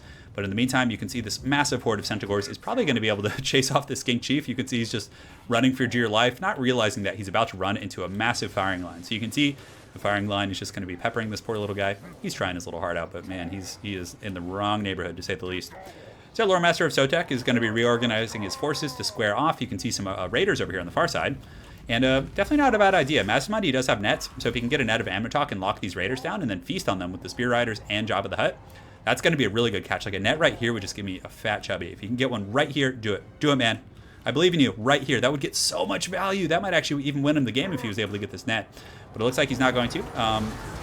The Coldland Spear Riders are going to engage with the Centaurs. I'm pretty sure they'll win that because of their anti-large bonus. So a good catch nonetheless. The Centaurs actually out-trading these guys. I'm surprised about that. and he does get a nice countercharge with these Centaurs over here on these Cold One Spear Riders. In the meantime, there's a bunch of kind of battles all over the place. In the back, you can see these Skink cohorts look to be running from these Centaurs. They should probably just turn and fight. It's actually not a bad engagement for them. Centaurs are relatively squishy, so fighting against fodder units definitely is not their forte. Looks like right here, there's going to be some sort of a Curse of the Midnight Wind going down. So Jabba the Hutt is going to use a Curse and a net. I'm not sure how he's going to capitalize on the net. Maybe he's going to pull in some Spearmen. You can also see that the Skink Chief up in the air is going to be chasing down that Bray Shaman, doing his best to kind of, lock that guy down. Jabba the Hutt, just, atop his toilet seat. Oh, a nice banishment right there. That goes right in the pocket there. Just absolutely melts those two groups of Centaurs. So very well played by Loremaster right there, taking advantage of the net to then follow up with a banishment. Aside from that, it looks pretty good over here for Shidoku. Shidoku's getting a pretty good engagement right here, getting those throwing axes on the Pterodon Riders, and, wearing them down. Definitely a good catch right there. In the back here, these are just Centaurs with great weapons, and they have kind of been caught by the Skink cohorts and spears, and they are actually taking a lot of casualties. So you can see they're down to about 30 models, and this is a great catch for Loremaster, taking out those mobile units really early. And the Temple Guard, just being patriots of the Lizardmen, just kind of sitting here and enjoying the scenery, taking some axes to the face. Definitely nothing to complain about. Look at them going down. So they're actually at 60 models right now. I mean, that's going to be a lot of ammunition used on those guys, which is fine, I guess, because they do have shields. They only have bronze shields, though, so it's still going to add up.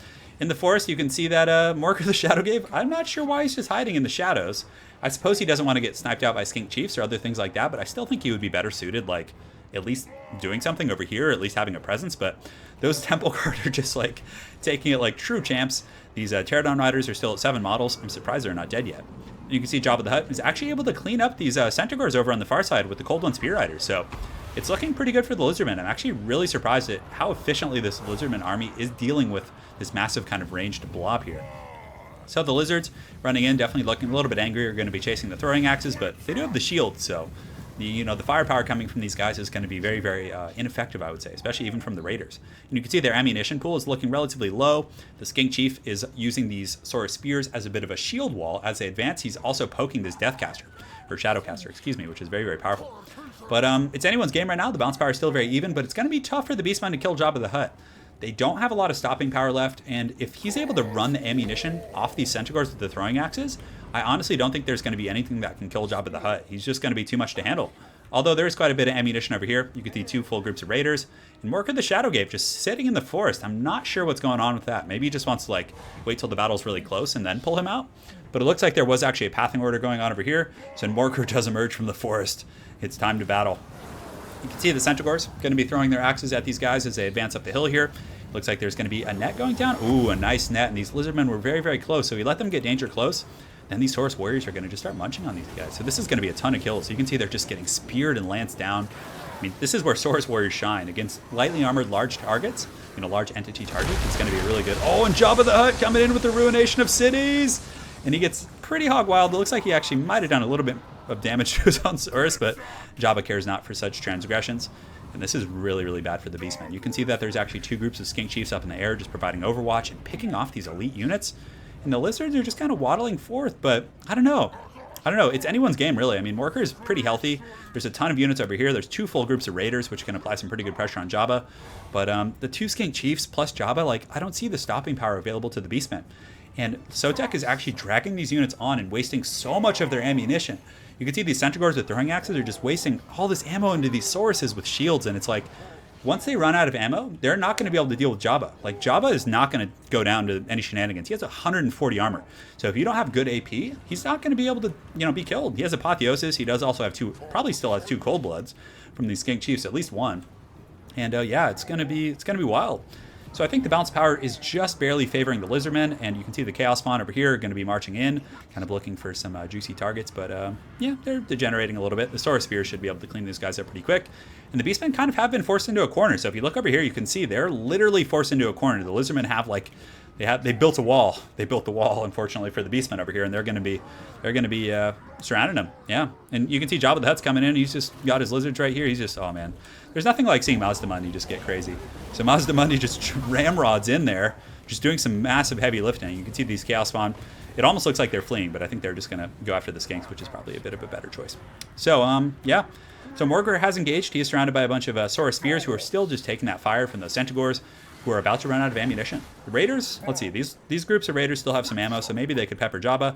And I could have sworn there was 2 raiders over here, and there are. So these guys, I wonder, they're probably going to start shooting the Skink Chiefs. I think that would be his best bet. Skink Chiefs only have 30 armor, and I think they do have 15% missile resist, but it's nothing terribly substantial. So I still think that would be one of the better bets here. So yeah, so in the main line over here, you can see it looks like Jabba's able to lead his forces. There's, oh, is this a net? This is a net. So unfortunately, he could have cast it right here in the center, and it would have gotten both of these groups, but still he's able to get a good catch, and these lizard men are going to be riding in and probably able to take out a few of them, but not the most impactful net. I think he's going to be able to get away with most of those, and you can see these Cold One Spear Riders are just getting Last Samurai so hard. And they go down to negative leadership, but it looks like Jabba's still going to get in there. Oh no, these raiders. And the problem with fighting on the edge of the battlefield is, you guys can see the edge is right here, which means that, you know, if these units rout due to a terror rout from Jabba, they could potentially run off the battlefield, which is a huge loss considering they would normally rally. So Morker's running around trying to do his thing. You can see he's getting darted by the 2 Skink Chiefs, so Sotek definitely applying some pretty good pressure. He does drop the shield of the old ones. I think he was trying to, you know, clip those guys, but a little bit of a miss there, but regardless, it's not the end of the world. At the very least, it's going to be very intimidating to Morker here. So Morker is going to be waddling forth. You can see his hooves are marching with great purpose. He does take a spear to the head. You guys can see it's literally right in his head. But I honestly think that's it for the Beastmen. They don't have the stopping power.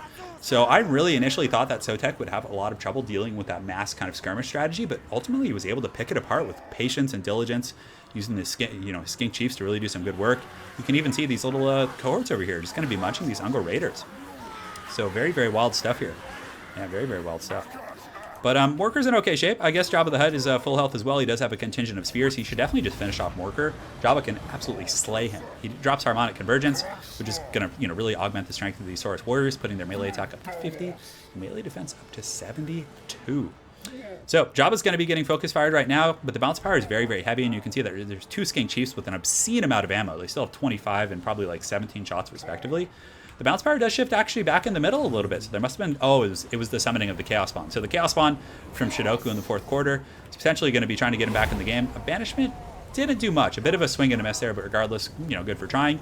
But Bastamani's actually steady. He's taking a bit of a punishment here, so if he can endure these Chaos Spawn, I'm pretty sure that Sotek will win the game. But if not, definitely I would just get these Chiefs and just blitzkrieg Morker. Just go for him right now, dive him, take him out. That'll seal the deal. I'm pretty sure the rest of the Beastmen troops, not being, the best leadership army, would have some issues. The Skinks still fighting pretty hard over here with some of their Cold One Spear Riders, who I think only have like 2 models left. Not doing bad. Obviously, they're going to be very efficient at killing, like, even Warlords here, Ungor Raiders here. And it looks like there's going to be some sort of a net going down or some other shenanigans. You can see right here the Centaurs are, pretty much out of the picture. I honestly think those Chaos Spawn are just going to disappear, and there's not going to be enough stopping power to kill Jabba. You can see the Skink Chiefs are coming over to help out, and, they're not designed for melee per se, but they still have decent combat stats. If you look, he does have a, 300 plus weapon strength right now, even when he's poisoned, so. In the Shield of the Old Ones, you can see the leadership buff is going to hit the Saurus Warriors, keeping them fighting. They only have 35 models, but they've, put a dent Morker, dealing about 1,000 damage since last we looked. Some of the Raiders are going to be going in to support him, but he's out of Chaos Spawn at this point, so it's basically the 2 Skink Chiefs, and Jabba the Hutt are going to be doing it to it. Yeah, they're going to be sealing the deal. The Beastmen still do have 2 full groups of Raiders, though, so this is actually something they have going for him, and Morker's in okay shape. He could regenerate, so an extremely close game between these 2 players, which is just awesome to see. Jabba the Hutt does get a cold blood, so he's healing back up to like almost 5,000 HP, and the Chaos Spawn actually have really poor armor-piercing values, so their damage is going to be somewhat minimal against the angry Jabba. And you can see these Chiefs are going to be jumping in, obviously helping to pick off some of these guys. And, hey, Cream of Wheat, thank you for the donation, man. Really appreciate it. Cheers, brother. And they're going to be picking off these Chaos Spawn. They're down to 7 models right now. Looks like there's a group of 25 Saurus Warriors right here, but man, what a close fight. But I really don't think they have the stopping power to deal with Jabba, especially when he's healing like this with the 2 Skink Chiefs. And, he probably is going to have enough Winds of Magic maybe for another net or Apotheosis or any number of other answers here, so that could be a little bit tricky. So we'll see what happens. So the Chaos Spawn are pretty much out of the picture, and now you can see the Bounce of Power the Bounce Power is going to go back into the favor of the Lizards, and now it's going to be the last march of Jabba the Hutt as he pushes forth into the realm and delivers the Great Plan. So Sotek, delivering the Great Plan, it looks like as of now, I really don't think the Beastmen have the stopping power. These 2 little Skink Chiefs, just the scourge of the earth, 7 and 1 ammunition respectively, are probably going to be able to dart. You can see they're darting down these Centaurs. They might even be able to break them. We'll see, but Jabba he's unstoppable. Look at this guy. I mean, he literally costs like more than this entire army over here right now. So he's going to just get in there and just get dirty. So You can see he's got his lizards up here, probably still throwing their javelins, and here he goes into melee. Morker's going to get just punted into the Shadow Realm, just run over there. And obviously these Ungors are going to, they do get the Call of Violence, which is going to help their leadership. They're probably going to rout pretty quick. And Sotek's definitely going to want to grab these little Skink Chiefs in melee and dive them in, help finish things off. In the meantime, Jabba, is just going to be punishing these Ungor Raiders pretty heavily. So, yeah, what a game. Very, very well played to both players. So, Lore Master of Sotek showing that he does indeed is a very competitive player, having a great match versus a very skilled player in ODM Shidoku here. So, he's able to push off those Ungors right there. It's only a matter of time. Morker is probably going to get broken off due to army losses here in a moment. You can see it's very, very low, and it looks like he's able to chase off those Centaurs with the Skink Chief right here. And this other Skink Chief is pretty much full health. He's going to be able to just beat these guys with the rocks. Just beat him over the head with the rock right there. And, yeah, I think it's only a matter of time, guys. I think it's only a matter of time. This is so pitiful and haggard. Yeah, this will be uploaded to YouTube afterwards, guys. My mic is faulty? Oh, no. And that's it. So, Lore Master of Sotek pulling out a win. Man, that was a great battle. That was a great battle. So very well played, Lore Master. I thought he was in trouble with that comp he was fighting. I really thought he was in some serious trouble. But, the anti-large spears were very durable. He managed to waste all of the ammunition. Like, he literally just, let his spears tank all that ammo. And Jabba the Hutt took almost no missile fire, which obviously probably would have been a pretty good target to obviously be focusing on. So, very well played screening. And I think that was one of the big variables. That was very, very good stuff. So yeah. Good stuff, guys. Good stuff. Oh man, I'm sparkling. I'm straight up sparkling still, guys. Oh well, I give up. I give up on the green screen. I should just turn it off and just suffer. Yeah. Turn's mic is powerful and handsome as he is. Thank you, man. Thank you, guys. Appreciate it. Appreciate the support. So let me make sure I didn't miss any action. No, we're good. You got the crew's all here. The crew is all here. Yes, yes. This is good, brother. Man, what a battle. That was a long one. Yeah. I know. Jabba the Hutt just went absolutely crunk. Just getting hog wild.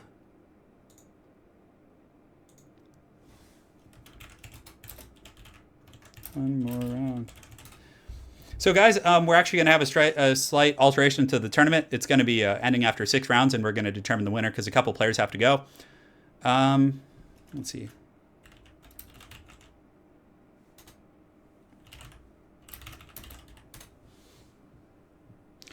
So, yeah, there's actually just going to be one more round in the tournament, guys. It's going to be good. Need to put the blanket behind the green screen? Yeah, I think I do. It's okay. That was a great game. That was a great game. So, yeah, we got one more game left, guys. So we're gonna just kind of hang tight for a minute and do it to it. So hopefully you guys have been enjoying the stream today. And if you guys really enjoy the format, leave a comment afterwards. Give me your thoughts on any changes or implementations you guys would like to see. Obviously, next time I can be... I'll stream it. I'll try and stream maybe a tournament like once a week or something. Yeah. The stream's been going on for about 2.5 hours. It's a 6-round tournament now. It was originally 8, but a couple folks have to go. So it's been changed to 6 rounds instead of 8, which is fine. It's still a very good tournament. And you guys, in the tournament afterwards, I'll make sure to link everything to the tournament bracket.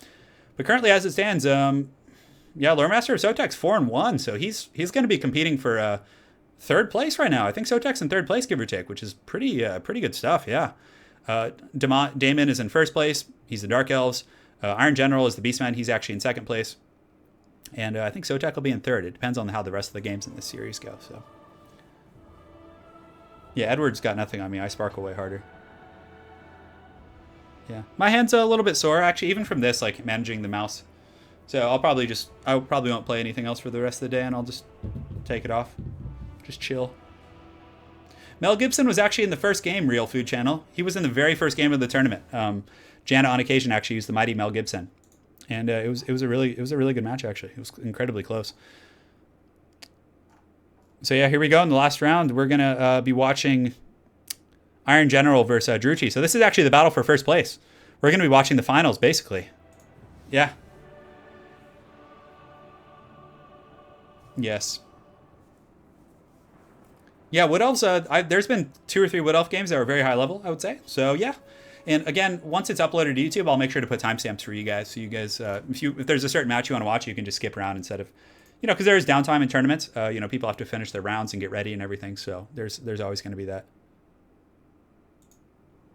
Yes, good brothers. Good, Anakin, good. I think we're almost ready. Yeah. Let me go ahead and check and see who's still playing in the round here. So yeah, everyone's done actually. So we're going to be jumping right into the last game here, guys. Yeah, yeah. So Shetland Apache says Iron General's in first, but Damon, Sotek, and Slade X are all in contention if Damon beats Iron General. So yeah. And to be a god, you must win a match using nothing more than Skaven slaves. You haven't seen, yeah, I'm really surprised we haven't seen Krokar. I still think he's tier 1. I think Krokar is an incredibly powerful lord. It's just a matter of preference. I mean, obviously, Sotek showed us how powerful Jabba can be with his nets of Amnitok. It really compensated for how slow his army was. Yeah. Yeah. I haven't won an all zombie match now. I mean, I've won with like 6 zombies before. Okay, we're gonna join up here. We're gonna do it to it. Let me go ahead and turn my army blocker on, and boom. All right, guys, I'm going to be right back. I'm going to go get some water real quick, and we'll put on some music for you guys. What do we want? You want some? Here we go. I will be right back.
All right, guys. You know what? We can let the music roll while we wait. It's no problem. Yeah, Jabba destroyed armies. He literally destroyed an army last game. Rock out with your croc out, dude. That's actually a pretty good game title name, I think. Yeah, I mean, Ruination of Cities is pretty good, but Banishment can be like game changing. If you get a good Banishment, it literally can erase like whatever it hits. Like Phoenix Guard, okay, let's take you down to like 30%. Yeah, I lose my voice after a little bit of casting for sure, but you know, it's just staying hydrated is really important. No, I'm in California right now, just waiting for Lady Turn to come join me. That's basically where I'm at in my life. Yeah. Yeah, Krokar is like more of a world beater in like a duelist situation, but Jabba the Hutt gives you great battlefield control, and he also can like just ruin people with his magic. Like, you know, Slans are said to be very powerful in lore with their magic, but like he truly lives up to that. Like, Creative Assembly did a really good job implementing him with the magic, right? Like, I think it's pretty cool how they did that. Giving him those bound spells was really neat. He has really powerful spells aside from that. He has healing, he has nets, he has harmonic convergence. He's like so good. Yeah. Yeah. That's my opinion on the Mighty Hut, man. So guys, this is going to be the last battle of the day, and this is actually like, based on this is going to be like the first place and all that stuff. Yeah, I showed the pants, and well, I just got up to go get something, and everyone saw them anyway. So, hold on, let me go ahead and get rid of the screen blocker here. Kiosk TV says, Turn, question. Sent you a replay a while back. Yeah, keep sending replays. I honestly, like, I get a lot of replays, so I can't get to them all. And, yeah, it's tricky, but yeah, just please send them. I do check them all. Yeah, that would be great, brother. So yeah, again, it's coming back to where it all began. The Beastmen versus the Dark Elves. Definitely a battle of, two of the top tier factions. So I'm pretty excited to take a look at their armies here. So hopefully this stream has been educational for you guys, getting to, Netflix and chill a little bit and see some of these glorious battles between high-level players. Some familiar personalities as well. We got to see Lore Master of Sotek and Janet on occasion, both YouTubers as well, fighting in this the stream. Yeah, I know. I mean, couldn't they give Grimgor like? Wouldn't it be cool if they gave Grimgor like some sort of a shout, like a war cry, like an upgraded one? So he has the wand, and then he has another one that like really like intimidates nearby opponents and like lowers their leadership, like something cool. Like he's just so vanilla and boring and like terrible. Like they could give him so many things to really amp him up. All right, so over here for ODM Damon, he does have some Cold One Knights, definitely a decent option against the Beastmen. Just got to make sure they don't rampage into bad targets, but anti-large armor piercing, good against Gorbals, good against Centaurs if they can catch them, which is not often, but still gives you good countermeasures. Aside from that, he does have some Black Ark Corsairs, which are very solid against most Beastmen infantry. Against Beastmen, you're going to see Ungors, you're going to see Gore Herds, occasionally Bestigors and things like that. And the Black Ark Corsairs are just going to absolutely munch low-tier infantry. They have 80 armor, so they're durable in that fight, and they also do have an anti-infantry bonus themselves. Is Beethoven still playing? Oh, he is. Hold on. Okay, I gotta turn that off. Sorry. He does have Cold One Chariots, which are going to give him anti-armor. So had the Beastmen gone with a more elite army, like using Bestigors and more tanky troops, the Chariots would tear them to pieces. So what I really like about the Dark Elf build so far is he has a combination of both armor-piercing troops and then light infantry options. He does have Hargonath Executioners, a couple Dread Spears. He does have Malekith on his Lizard Limo. You can honestly get away with using a Dragon in this build as well. There's options to be had. So for the Beastmen, a very wide, nasty army. You can see over here he does have a couple groups of these Ungor Spearmen for the Iron General. He has a Cygor here in the back line, definitely a very good option. He could just focus down the Hargonath Executioners very effectively. Front line of Gore Herds, 2 groups of Raiders, some Spears. He does have some Centaurs with great weapons. One over here. I don't think he's using any throwing axes, which is interesting. But, oh, yes, he is. Okay, I was like, where are the throwing axes? But yeah, 4 groups, 3 groups. That's pretty much standard. Like, they're such a good unit. They're so powerful. So, yeah, Grimgor needs a lot of help. Some Harpies. So this was probably your one opportunity, guys, to get a Harpy on Harpy action, but unfortunately we're not going to get it. That's pretty much it for both players, guys. We've taken a look at their armies. Where is this Dark Elf army? Where are they? Oh my god. You guys see this? Look at this troll. This troll is just hiding them in the forest. So he's basically just going to skirmish troll with these guys until he has to fight, and then his army's going to emerge from the forest. Oh man, it'd be so funny if a Cygor just like threw a boulder into that bush. Just blindly. Yeah. That's a lot of chariots. And these chariots are actually very good at skirmishing. Like, they can do some heavy lifting with their crossbows. They hit 102 missile damage with good AP values. Granted, they don't shoot that many arrows, but they're still pretty good. So, yeah. Is this Malagor the dark chicken lord? The dark... And he does have Cygor summoned, so there's probably going to be 3 Cygors. So Iron General is just going balls deep in the competitive Beastmen right now. He is just using every weapon he has to take this game from Clan ODM. So here, pretty much in the finals, we have ODM versus the Iron General. And the Iron General, is he representing a clan? Let's go and see. Yeah, VM, so we'll see. So the Cygor boulder almost hitting a chariot, which normally isn't probably what you would think it would be used for, but yeah, this is madness. And you can see the chariots right now are just going to be kind of kiting, and they're not the fastest, so the Centaurs can catch them, which is a little bit scary for them. They only have 66 compared to 95 of these throwing axes. So if those chariots get caught preemptively, that could be game blouses, in the words of Dave Chappelle. Over here in the forest, you can see that Malekith is hiding with a bunch of Cold One Knights. It looks like he might be laying a bit of a trap. But god damn, look how powerful those freaking Cold One Chariot archers are. They're just picking these guys apart, which is brutal. But you can see over here the Centaurs are really going to be committing, which is good. I mean, he needs to kill these chariots. The rest of the Dark Elf army isn't that powerful. 4 groups of chariots, I think they're like 1,000 apiece. So this is like most of his army here. But like, how are these Centaurs, like, going down? And it looks like there's a bit of a shank there with Malekith. He did miss that. Maybe getting a Soul Stealer over here would help a little bit. You can see Malekith over here. He has Chill Wind and Gaze of Malice, so he only has Chill Wind, which is interesting, because I feel like he might not be able to optimize his Winds of Magic to the best. The Chariots are going to keep falling back, but the trap is sprung. You can see from the forest come the Cold One Riders, and they're going to be countercharging. And there's some fresh fish over here. These are the Great Weapon Centaurs who should put up a good fight. And you can see the Dark Elf Infantry. Oh no, this is very blobbed. If that Cygor sees them and just gets a fat chubby, he could easily put those guys down. So someone's drawn circles. Not sure who it is. Maybe just kind of showing me where I should be looking. But over here you can see the Centaurs with Great Weapons are really doing some good work. Nice little bunch up. Malekith is able to get a Chill Wind, which is doing well. And the fight's underway. So the Dark Elf forces are advancing from the forest, but the Raiders getting a really good concave. And honestly, guys, I think the Beastmen are going to take this game. I mean, the Chariots have just taken... I don't know. That's just my early prediction, but again, it could be completely wrong. The Centaurs here have been pushed off, but they are the throwing axe variant. They're going to come back and be effective for the most part. Raiders, there's still tons of infantry, and the Cygors are just going to be an absolute terror in the night. The Cold Ones have been pushed back, and you can see there's a bunch of Ungor Spears kind of funneling their way in. But really what's going to be incredibly hard is the fact that there's two Cygors. There's one over here, there's one over here, and they can just throw boulders with impunity all day. Just taking out these Hargoneth Executioners and these other troops and everything, and it's going to be tough. But the Cold One Chariots right here are able to push back these troops, and this is something I've noticed. I've played countless games where I've been playing against Dark Elves, and I'm like, oh, I'm going to catch these Cold One Chariots with my like Reiksguard, and they actually like kill the Reiksguard. They kite them and kill them. It's pretty obscene how powerful they are. So over here, the Centaurs with Great Weapons are fighting. It looks like they're kind of caught up by a bunch of Dread Spears, which is going to be really bad. Definitely good for the Dark Elves. And yeah, it's actually still a pretty even battle. The bounce of power, I think, is just in the favor of one of the players. You can see that Chill Wind coming down from Malekith in the back line, not doing too much damage. I definitely still think he should have brought something like, Soul Stealer is an incredibly good ability. You can send Malekith into a blob them up, use Soul Stealer and Chill Wind and Gaze of Malice, and really just nuke everything. So I think that's just my opinion. Obviously, he's a really good player and has tested it himself. But over here on the far side, you can see these Blackheart Corsairs are going to be sweeping around. It looks like they're going to be preparing for a bit of a flank, maybe going after the Cygors in the back line.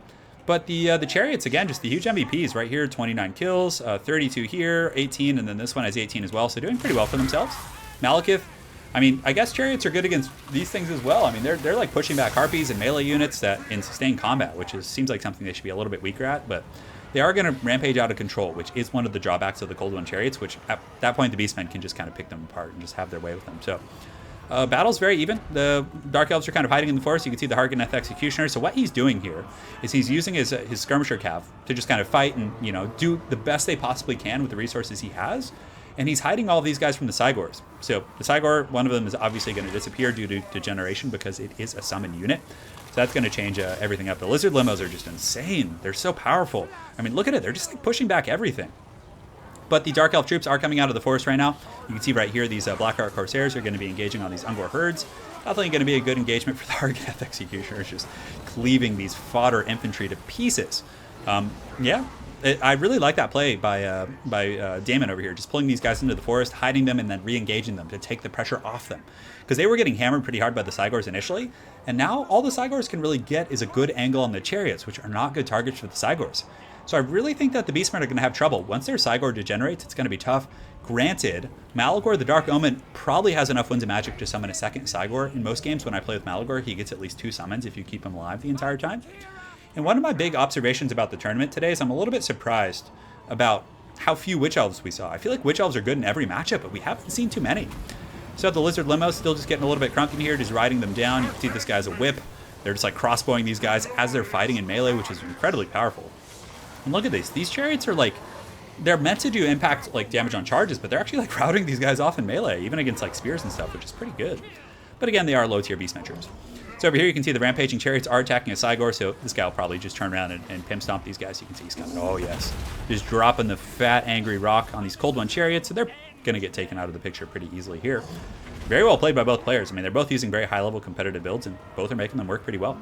Again, the game is still pretty even. You can see Malagor, the Dark Omen, up on the high ground, just kind of cackling with his staff. And I wonder if he's going to get another summon soon. I think he has the one Cygor over here. Yeah, he's got the one fighting the Chariots, but I think his other one actually did disappear. Because obviously it is a summoned unit, so I think it was kind of vanished from existence there. And yeah, over here you can see Malagor is being pressured by some of these Blackheart Corsairs, so he's going to be kind of scurrying away. He does have wings, drinking that Red Bull, getting ready to party. Can I get a Red Bull sponsorship up in here? Is that possible? Yes, Wookiee was earlier in the stream, Mr. Martinez. I'm sorry you missed it, brother. These chariots have got to be the MVPs, though. They're doing very well. And the Dark Elf Infantry have finally emerged from the forest. They're going to be taking a while to cleave through these fodder units, but honestly, Blackheart Corsairs are pretty much designed to take out fodder units. And even Dreadspears can beat Ungors. It's not much of an engagement. He invested a lot in Cygors and Centaurs, so the rest of his army is going to be somewhat low tier. So these chariots are pretty much offline. Should they come back, they're just simply going to rampage to their death again. But getting these Blackheart Corsairs on that Cygor is a great catch. And you can see Malekith on his Lizard Limo is just going to be ramrodding Malagor right here. Just death by Velociraptor chariots. Look at it. It's just like a posse of these raptors just feasting on this chicken here. They love their chicken. They're coming for it. Gorst body pillows. You guys want Helman Gorst body pillows? Should I start a merch for my channel? Would you guys buy those if I made them?